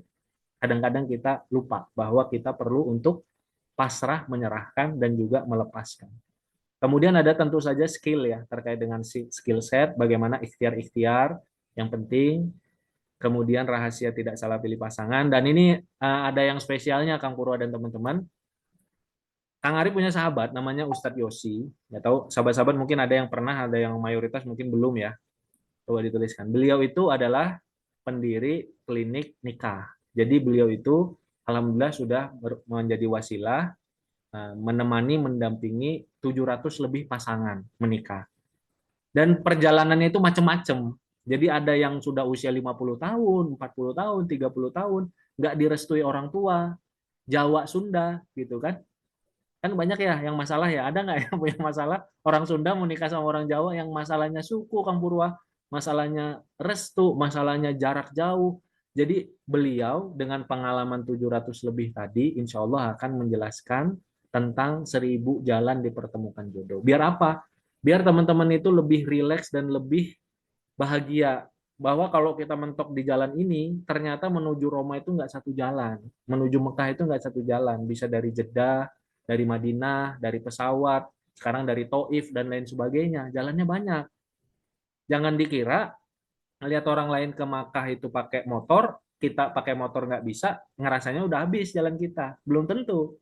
Jadi nanti insya Allah Ustadz Yosi akan banyak bercerita dan kita minta untuk yang jadi kelebihannya beliau ya, dengan 700 lebih pengalaman beliau itu nanti akan mengeksplor jalan-jalan dipertemukan jodoh itu seluas apa, sebanyak apa, biar nanti teman-teman belajar dari pengalaman orang lain. Tadi Kang Purwa cerita juga ya, guru terbaik adalah pengalaman, dan pengalaman terbaik adalah pengalaman orang lain. Jangan sampai kita nyoba 1000 pengalaman untuk bisa ketemu jodoh kita. Cukup pengalaman orang lain, kita ngambil pelajaran terbaik. Nah, mudah-mudahan teman-teman, insya Allah setelah ini ada informasi, silahkan dilihat, silahkan dipertimbangkan, mudah-mudahan bisa belajar. Setelah ini masih ada satu sesi untuk belajar bersama dengan Kang Arif, sesi kedua, kita bahas tentang apa-apa saja yang menjadi kekhawatiran dan bagaimana kita nanti perlu untuk menyikapinya agar kita bisa merasakan bahagia dan indah dalam menuju pernikahan. Izin ya, mangga Kang Purwa untuk Baik, Alhamdulillah. Terima kasih banyak Kang Arif. Masya Allah teman-teman. Jadi ini ilmunya luar biasa ya. Jadi yang sedang gundah, gusar dengan jodohnya, kemudian ini bingung apa yang perlu dilakukan, maka malam hari ini, insya Allah, ini ada satu program yang layak untuk teman-teman ikuti. Namanya adalah Finding My Half Dean. Bukan Finding Nemo ya, tapi Finding My Half Dean. Bila selama ini teman-teman ada luka, pernah dikecewakan, disakiti, sudah merasa bahwa jalur-jalur ketemu jodoh, pintu-pintu jodohnya ini udah mentok, mentok, tok. Nah, maka teman-teman boleh jadi bukan jalurnya yang mentok, tapi boleh jadi kitanya yang kurang ilmu. Nah, maka nanti di program Finding My Half Dean, teman-teman semuanya, insya Allah di sesi pertama nanti Kang Arif akan cerita tentang mengelola cinta, ya, mengelola cinta dan kiat mengikhtiarkannya bersama Kang Arif Rahman Lubis hari Senin 21 Juli. Nah, ini adalah tentang apa yang akan dibahas, do and don'ts ya, yang penting dilakukan, teman-teman semuanya, dan jangan dilakukan ya dalam ikhtiar untuk mendekatkan jodoh. Apa yang perlu dilakukan dan apa yang tidak boleh dilakukan. Apa saja hal itu, maka ada di sesi pertama, mengelola cinta dan kiat mengikhtiarkannya. Hari Senin 21 Juli. Kemudian yang kedua ada Ustadz Ahmad Kanzan. Nah, ini salah satu sahabat Kang Arif juga. Dari beliau kita akan belajar tentang rahasia anti calon red flag. Cocok untuk Anda yang ingin tahu bagaimana mengetahui kecocokan nanti dengan calon pasangannya dan kunci-kunci agar tidak salah pilih pasangan, kunci-kunci biar gak ketemu dengan calon pasangan yang red flag ya, ketemunya insya Allah dengan yang green flag aja. Ini hari Rabunya, jadi selang 2 hari, hari Rabu tanggal 23 Juli 2025 bersama dengan Ustadz Ahmad Khanzan. Penting nggak teman-teman ilmu ini, sesi kedua ini, rahasia anti calon red flag. Ini mungkin akan relate bagi teman-teman yang sudah bertemu dengan yang red flag ya. Loh, kelihatannya baik, ternyata red flag. Loh, kelihatannya mau berubah, ternyata hanya kata-kata. Loh, banyak loh-lohnya gitu ya. Nah, di sesi ketiga, sahabatku sekalian, nanti kita akan kembali bersama dengan Kang Arif tentang mindset terbaik menuju pernikahan. Ini hari Jumatnya tanggal 25 Juli. Bagaimana teman-teman nanti menemukan resep-resep batin dimudahkan jodoh terbaik pilihan Allah.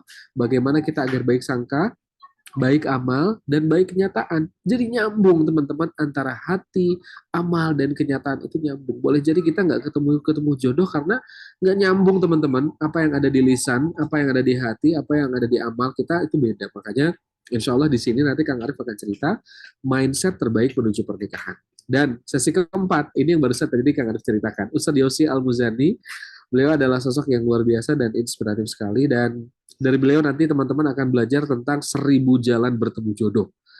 Wawasan, ilmu, dan pengalaman berbagai jalan dipertemukannya jodoh dan memahami kendala dan solusinya dari praktek yang sudah Ustadz Yosi alami. Jadi teman-teman nanti akan belajar dari pengalaman, belajar dari Ustadz Yosi bagaimana sih kita bisa ketemu jodoh kita teman-teman sekalian. Jalan-jalannya itu dari mana aja. Boleh jadi sekarang kita baru ketemu 5 jalan, 10 jalan sudah menyerah. Ya, baru juga segitu udah nyerah gitu ya, udah ngerasa bahwa duh ya Allah jodohku ini kok gak ketemu-ketemu. Bukan gak ketemu-ketemu, boleh jadi kita belum sempurna ikhtiarnya gitu ya, belum pasrah sama Allah ya, belum sungguh-sungguh minta sama Allah. Makanya Finding My Hafidin ini kami persembahkan bagi teman-teman semuanya yang sedang berupaya memastikan di masa penantiannya ini ketemu jalan yang benar, ketemu ilmu yang benar, dan ketemu dengan orang-orang yang punya pengalaman yang bisa berbagi dengan teman-teman semuanya. Makanya teman-teman semuanya kelas ini kami persembahkan buat teman-teman semuanya. Kira-kira mau nggak ikut kelas ini teman-teman? Coba yang mau ikut boleh ketik mau dong di kolom komentar. Watermelon flag gitu ya. Aduh, apalagi ini kan Tasya ini dari Jogja, green outside, red inside. Kayak iklan ya. Aduh, ayah wah ini ada-ada aja ya dari bahasa ini. Mau teman-teman? Mau ya? Nah, kira-kira kalau mau teman-teman untuk mendapatkan ilmu-ilmu ini, ilmunya menurut teman-teman ini mahal atau murah ya? Mau ya?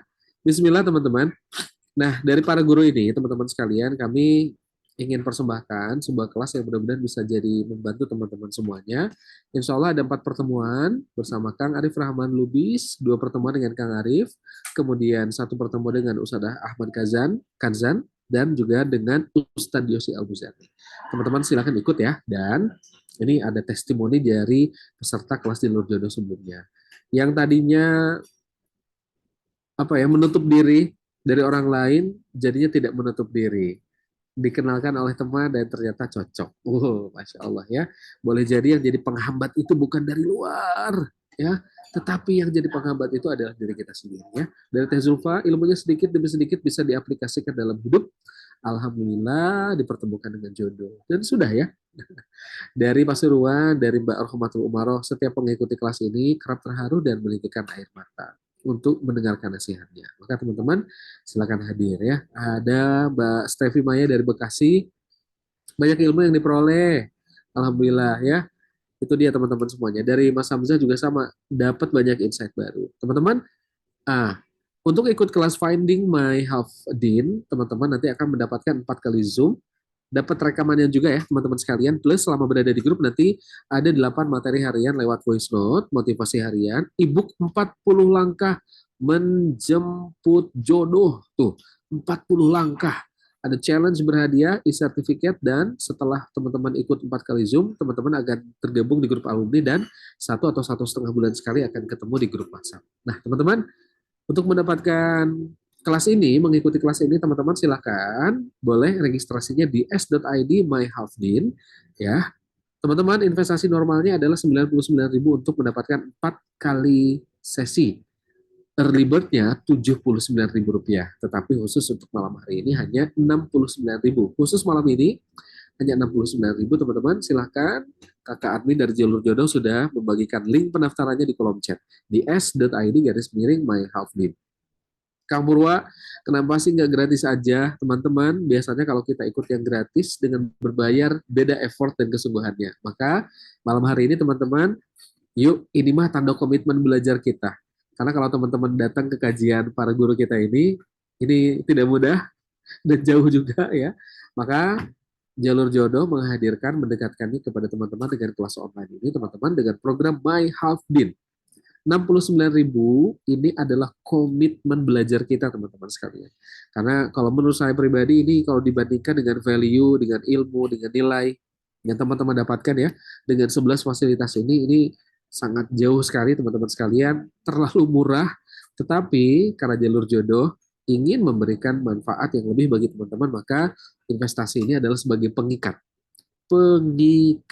komitmen. Teman-teman silakan daftar di s.id myhalfdin. Siap ya?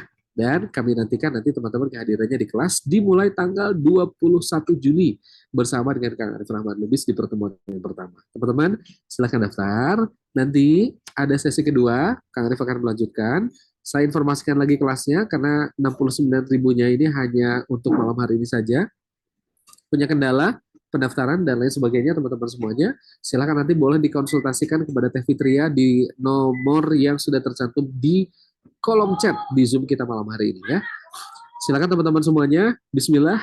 Mudah-mudahan ini jadi jalan dan wasilah kita untuk bisa sama-sama menanti jodoh kita dengan ilmu dan dengan cara-cara yang kemudian bisa mendekatkan diri kita kepada Allah Subhanahu wa taala. Biar apa? Biar ketemu jodoh pilihan Allah, ya. Biar ketemu jodoh pilihan Allah.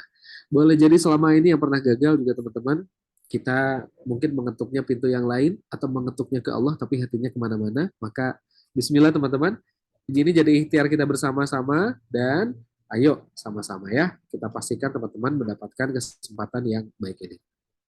Ya, saya ingin cek siapa yang sudah daftar, boleh tulis di kolom chat. Bismillah saya daftarkan. Nah, Bismillah ya teman-teman yang sudah daftar boleh tulis di kolom komentar. Kita lanjut dulu sesi kedua dan setelah sesi kedua ada tanya jawab. Jadi teman-teman kalau ada yang bertanya nanti akan kita bahas di sesi berikutnya ya teman-teman. Setelah sesi kedua nanti kita ada ngobrol juga dengan Kang Arif.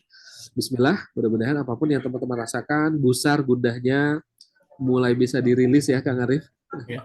Malam hari ini dan insya Allah nanti ketemu juga dengan Kang Arif dan juga para narasumber kita lainnya tanggal 21, 23, kemudian juga 26 dan juga 28 Juli. Bismillah ya. Yang sudah daftar, bismillah insya Allah daftar ya. Kang Arif, bismillah Kang, kita lanjut terlebih dahulu sesi yang kedua. Silakan Kang. Baik, terima kasih Kang Purwa. Sahabat-sahabat, izin kita lanjutkan kembali ya. Bismillahirrahmanirrahim. Rabbi shrah li sadri wa yassir li amri wa hlul 'uqdatam min lisani yafqahu qawli. Rabbi zidni ilman warzuqni fahman. Sahabat-sahabat, ini data yang Kang Arif sering untuk ulang kembali ya, bagi sahabat-sahabat yang belum pernah mengetahuinya, penting untuk mengetahui data ini.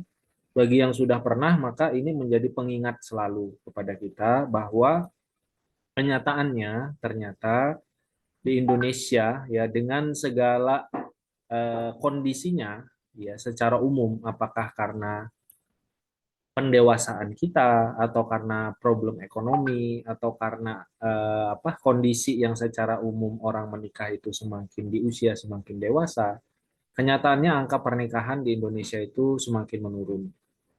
Ya, semakin menurun, dan itu datanya itu terus dari tahun 2018 itu terus menurun. Nah, dengan tentu saja masing-masing orang punya tantangan yang beragam. Hanya saja bagi kita tentu ya, ketika kita memaknai ini bukan lagi tentang contoh satu dua kasus, tapi sudah menjadi sebuah kondisi di negara kita, di Indonesia, bahwa data pernikahan itu menurun. Generasi muda itu semakin sedikit angka pernikahannya setiap tahunnya. Dan ini stabil terus, penurunannya itu stabil terus. 2018 turun ke 2019, 20 turun, 2021, 22, 23, dan 24 kemarin juga masih menurun. Nah, akhirnya apa? Ya, tentu kita perlu menyadari, sama kalau sekarang kita menjadi orang yang berbisnis ya, berbisnis kita termasuk orang yang bekerja di tengah kondisi ekonomi yang sekarang sulit di Indonesia, relatif sulit, maka kita perlu memahami bahwa kita perlu memperbaiki dan meningkatkan ikhtiar kita. Kan sudah jadi kewajaran kan seperti itu ya. Ketika ekonomi itu ada tantangan, maka kita sebagai pelaku bisnis itu perlu meningkatkan usaha. Termasuk kita yang bekerja, berusaha bekerja sebaik-baiknya dan mensyukuri ketika Allah memberikan kita pekerjaan. Termasuk ini juga sahabat-sahabat, ketika kita memahami bahwa kondisi pernikahan itu menurun, maka ternyata semakin kompleks ternyata. Permasalahan-permasalahan, kendala-kendala itu semakin kompleks. Sehingga kita tentu perlu punya cara berikhtiar ya yang bersungguh-sungguh belajar memperbaiki dan memampukan diri.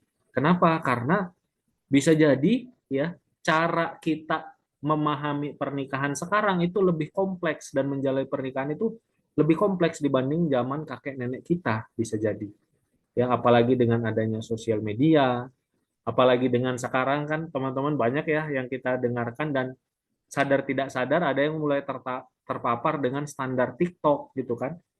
Ketika dia mengharapkan rumah tangga itu punya standarnya sosial media. Tidak lagi sederhana, berumah tangga itu sepertinya tidak lagi sederhana.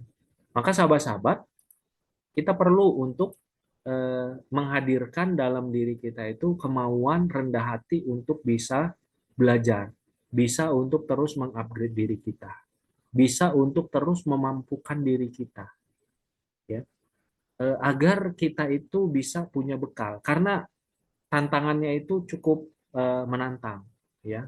Kita perlu punya kesadaran bahwa ketika kita menikah ini bukan hanya tentang kemauan dan kebutuhan, tapi ada tentang kedewasaan, kesiapan dan kemampuan. Tentu tidak 100% ya, tentu tidak dikatakan Kang Islam, Kang Yus, Kang Mauludin, Akang-akang, teteh-teteh semua kalau disebut nikah itu harus siap 100%, nggak ada yang nikahnya siap 100%. Nggak ada orang yang benar-benar sempurna untuk jadi calon suami atau jadi calon istri. Tapi dia setidaknya tidak hanya sekedar menjadikan kemauan dan kebutuhan itu sebagai pendorongnya untuk menikah.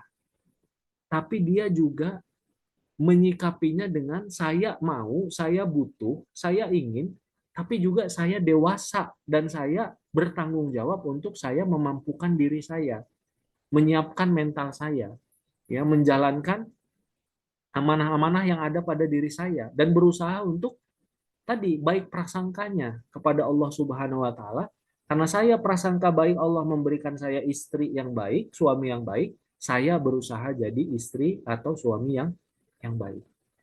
Jadi kehadiran kita terkait pernikahan itu bukan hanya tentang mau, tapi juga berusaha berikhtiar sebaik mungkin untuk memampukan diri kita, ya, memampukan diri kita. Dan teman-teman semakin kuat lagi kebutuhan kita untuk menikah itu dengan kedewasaan, dengan tanggung jawab, dengan berusaha memampukan diri, bukan hanya kemauan. Kenapa? Karena ternyata kenyataannya memang bukan hanya di sosial media, bukan hanya di sekitar kita yang kita dapati ternyata tentang perselingkuhan, perceraian, KDRT, pertengkaran, ya, bukan hanya di sosial media, bukan hanya di sekitar kita, sehingga tadi kadang-kadang akhirnya menjadi sesuatu yang menakutkan pada akhirnya ya, yang membuat kita sebenarnya tadi sikap mentalnya nggak wajar kan, kita mau mendapatkan rumah tapi ketakutan, kita mau dapat hadiah haji tapi ketakutan, kita mau dapat rezeki jodoh yang terbaik tapi ketakutan. Tapi ini menjadi sesuatu yang akhirnya coba kita pahami. Kenapa? Karena ternyata teman-teman, ya, ketika kita mendapati di sekitar kita, di sosial media kita, ya, kemudian di tempat-tempat di keluarga besar kita, tetangga kita, bahkan di negara kita, perceraian itu besar, ya, perceraian itu sangat besar. Tahun 2022 saja, dan ini terus bertambah jumlahnya, itu ada 516.000 perceraian. Kalau di tahun 2022 dibandingkan dengan pernikahan, pernikahan itu hanya 1,7 juta tahun itu.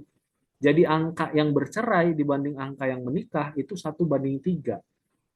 Jadi kalau kira-kira ya, di kampungnya kita nih, yang menikah itu ada 3, yang bercerainya itu ada 1 gitu. Itu saking besarnya. Kalau tahun itu ada kejadian Kang Yus di kampungnya Kang Yus gitu ya, di Surabaya, atau di saya di Bandung, yang cerainya itu 3, yang nikahnya itu 3, yang cerainya itu hampir pasti 1. Yang nikahnya 10, yang cerainya itu 3, kira-kira gitu. Kalau tahun itu di Indonesia yang nikahnya 1,7 juta, yang cerainya itu 500.000, kira-kira gitu.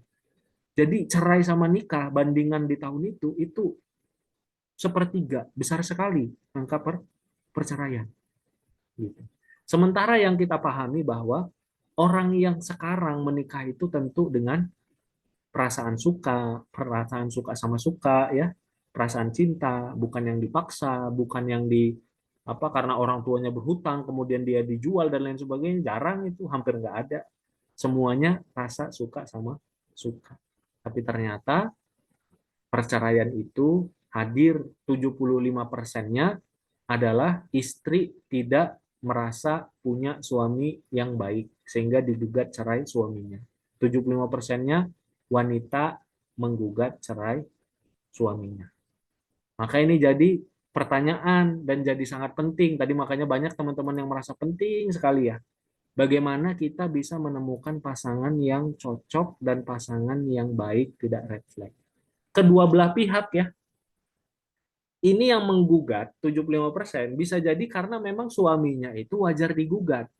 Tapi bisa jadi karena istrinya punya standar TikTok. Bisa jadi loh. Sekarang itu bisa jadi kita juga yang laki-laki harus menemukan dan memahami bagaimana calon istri ini agar tidak punya standar yang aneh-aneh gitu loh. Sehingga dia sulit bersyukur dengan rumah tangganya. Termasuk juga bagaimana calon istri bisa memahami agar suaminya itu tidak red flag ya dengan sifat otoriter, malas bekerja mungkin atau kasar, selingkuh dan lain sebagainya. Jadi wanita itu butuh punya pemahaman bagaimana calon suami yang harus dihindari. Laki-laki juga sekarang kita butuh pemahaman akang-akang gitu ya. Bagaimana calon istri yang patut untuk dihindari.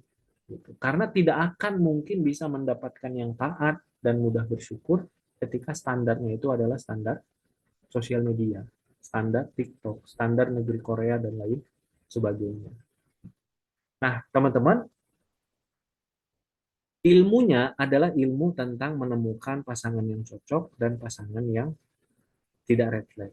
Tapi juga itu tidak cukup dan itu perlu untuk terus teman-teman kita belajar ya, bukan hanya di kelas, tapi juga di masa penantian. Ilmu yang selanjutnya ternyata adalah ilmu-ilmu tentang bagaimana kita berkomunikasi, bagaimana kita memahami perbedaan dengan pasangan, gitu ya, menyelesaikan konflik dan lain sebagainya. Kenapa? Karena mayoritas perceraian itu karena adanya perselisihan dan pertengkaran. Baik perselisihan karena salah satu atau kedua belah pihak itu adalah orang yang tidak baik, ataupun karena mereka bisa jadi sama-sama baik, tapi belum punya ilmu untuk berkomunikasi dan bekerja sama. Maka itu belajar. Kang Arif, kok ilmu ini penting sih? Kenapa sih harus belajar seperti ini? Buktinya adalah satu pasangan itu bercerai dibandingkan dengan tiga pasangan yang menikah. Buktinya itu sangat banyak orang yang tidak mampu untuk menjalani kondisi kondisi ini. Dan semuanya tentu butuh butuh ilmu. Yang punya ilmu juga belum tentu bisa lancar dalam mempraktekkan, apalagi yang tidak punya ilmu. Maka kita perlu kerendah hatian untuk mau belajar. Nah, sampai-sampai ya, Kang Arif itu setuju ya. Maksudnya ini bukan maksudnya tidak boleh menikah itu menjadi haram ya, tapi ingin menguatkan bahwa sebelum kita menikah, isilah waktu kita untuk belajar ilmu-ilmu pentingnya.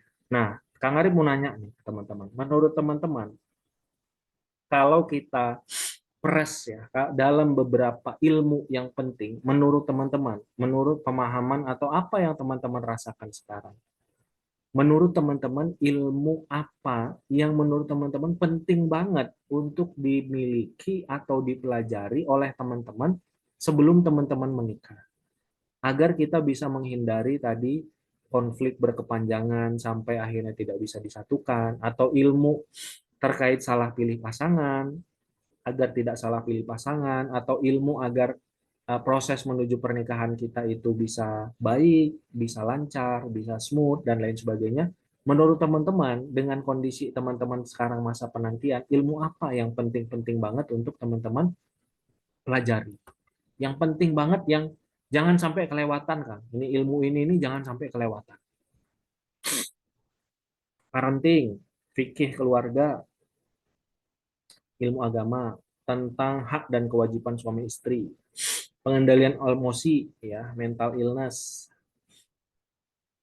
ya, berani menghadapi masalah, mengendalikan ego, parenting dan lain sebagainya. Ya, jadi kalau kita pahami teman-teman, ilmu itu ada dua.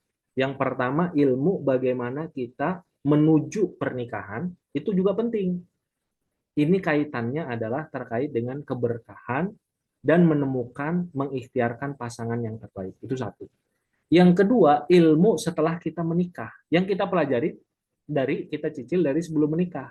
Nah, itu tadi teman-teman sudah sampaikan komunikasi, mengendalikan emosi ego gitu ya, mengatasi konflik, parenting, berkomunikasi, membahagiakan pasangan, mencintai pasangan, fikih, fikih wanita, fikih pernikahan dan lain sebagainya. Jadi dua ilmu itu penting. Apalagi itu adalah waktu-waktu yang terbaik kapan waktu kita sekarang, saat kita sedang menanti ya, menanti jodoh kita. Kenapa?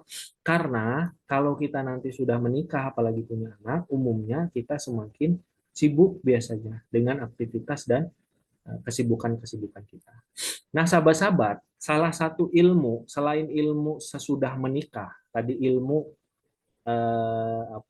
pengelolaan rumah tangga sesudah menikah, ilmu untuk menemukan jodoh dan proses menuju pernikahan itu penting. Termasuk juga tahu pengalaman. Tadi kalau dari yang Kang Purwa sampaikan dan Kang Arif sampaikan, bagaimana kita bisa punya wawasan yang luas tentang pengalaman-pengalaman orang. Biar kita terbayang bahwa menuju pernikahan itu jalannya itu banyak. Jalannya itu puluhan, ratusan. Sehingga kita tidak menjadi merasa orang yang gagal dan putus asa hanya karena mungkin kita sudah mencoba satu dua jalan kemudian tidak berhasil.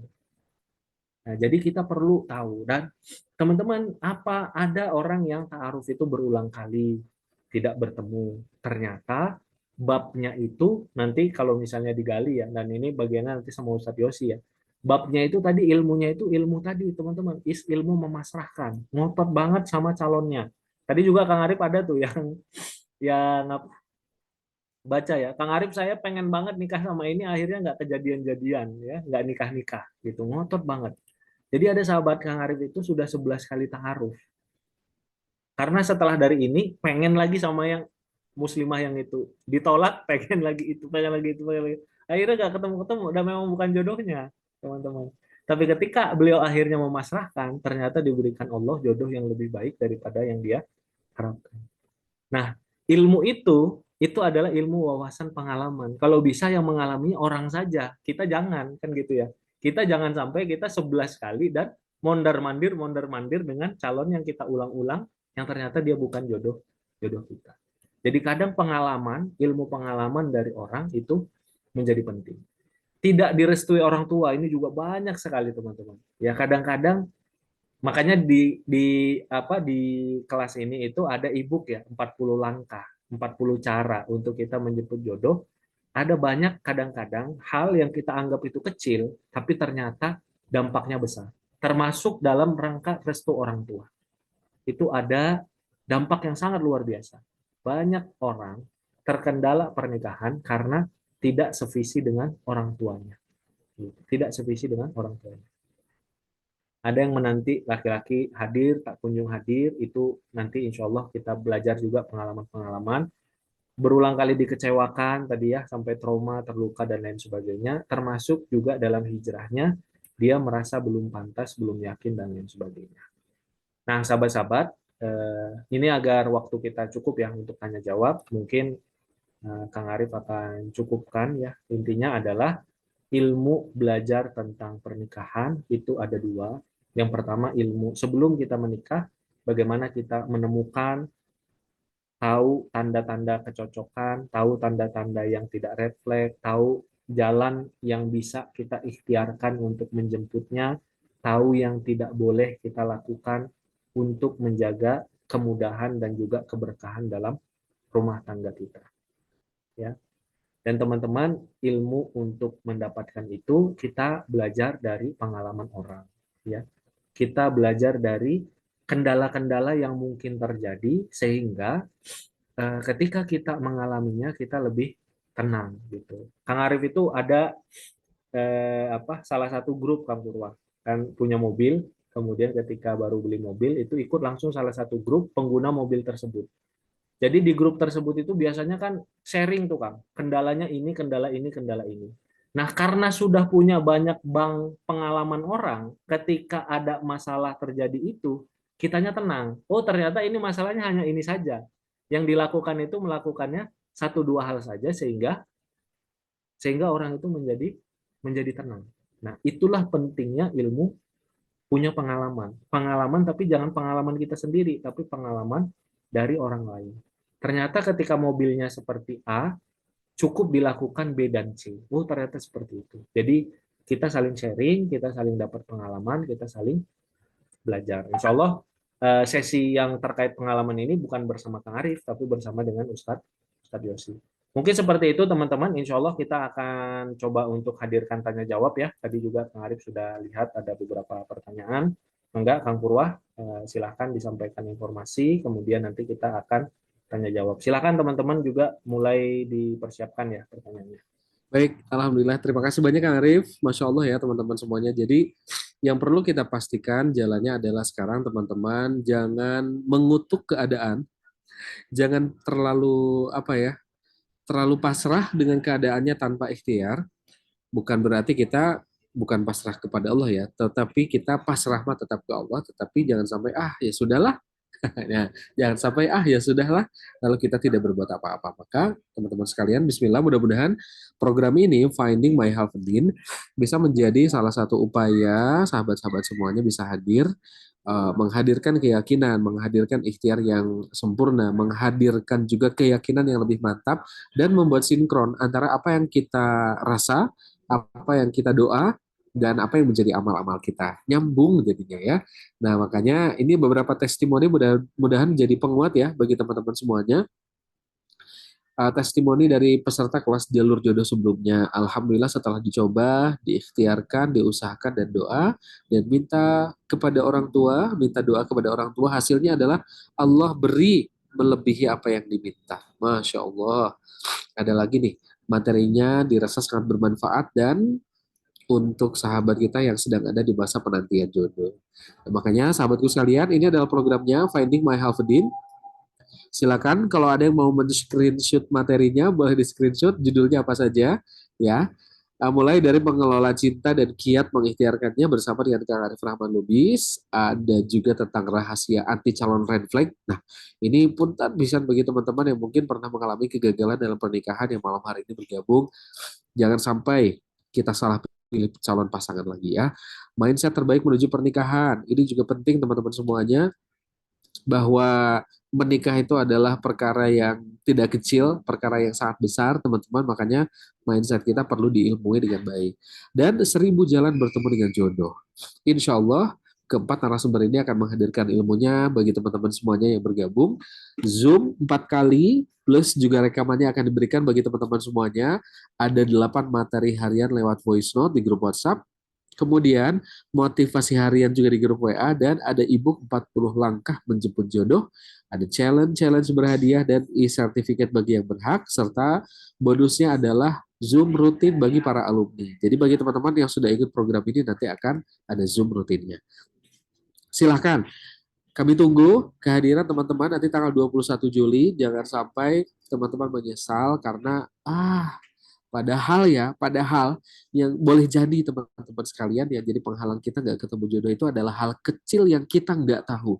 Bagaimana mungkin kita tahu penghalang jodoh kita kalau kita tidak mencari tahu dari para guru-guru terbaik? Bagaimana mungkin teman-teman akan tahu hal-hal yang perlu dilakukan untuk mencari jodoh kalau teman-teman nggak belajar dari guru-guru terbaiknya? Karena selama ini mungkin ya ikuti apa kata hati saja, tetapi tidak diilmui. Makanya My Half Din insya Allah jadi salah satu jalan bagi teman-teman semuanya wasilah untuk menemukan jalannya ya. Investasi normalnya, komitmen belajarnya adalah 99.000. Kami ingin membuat teman-teman lebih ringan lagi mengikutinya, yaitu ada diskon 30.000 khusus untuk malam hari ini, jadi hanya Rp69.000 saja. Ya, hanya 69.000 dan teman-teman juga boleh WA kepada Teh Fitri ya di 0857 8095 6056 ya. Teman-teman silakan daftar. Saya ingin tahu nanti berapa orang nih yang sudah daftar dari sekian ratus yang join. Yuk teman-teman sekalian, bismillah, mudah-mudahan ini jadi wasilah kita semuanya mendapatkan solusi dari perasaan-perasaan yang mungkin masih belum nyaman ya di masa-masa penantian teman-teman sekarang untuk bertemu dengan jodohnya. Bismillah, teman-teman semuanya sudah daftar ya, Teh Sri, terima kasih banyak. Teh Sriati sudah daftar, Kak Novita, hatur nuhun, Teh Novita. Sampai ketemu di kelas nanti ya, tanggal 21 Juli. Bismillah, jadi yang 69.000 hanya malam hari ini saja. Kang Guntoro dari Bandung, Mas Untung, makasih banyak Mas Untung. Mas Untung udah daftar belum? Silahkan daftar dulu ya. Nanti dibantu sama teteh admin kita dari jalur jodoh. Gitu teman-teman, Bismillah 69.000 ini adalah komitmen belajar teman-teman sekalian. Jadi kalau dibandingkan dengan value, kalau secara menurut saya pribadi ini jauh sekali kemurahan. Tapi bukan itu yang jalur jodoh inginkan. Yang jalur jodoh inginkan adalah dua hal. Teman-teman dapat ilmunya, tetapi teman-teman perlu berkomitmen. Teman-teman ingin dapat mudah memperoleh ilmunya, tetapi juga ingin ada komitmen sungguh-sungguh. Makanya diikatnya dengan apa? Ada investasinya. Karena kalau gratisan biasanya, ya udahlah gitu ya. Gitu teman-teman, bismillah ya, sampai bertemu nanti tanggal 21 Juli.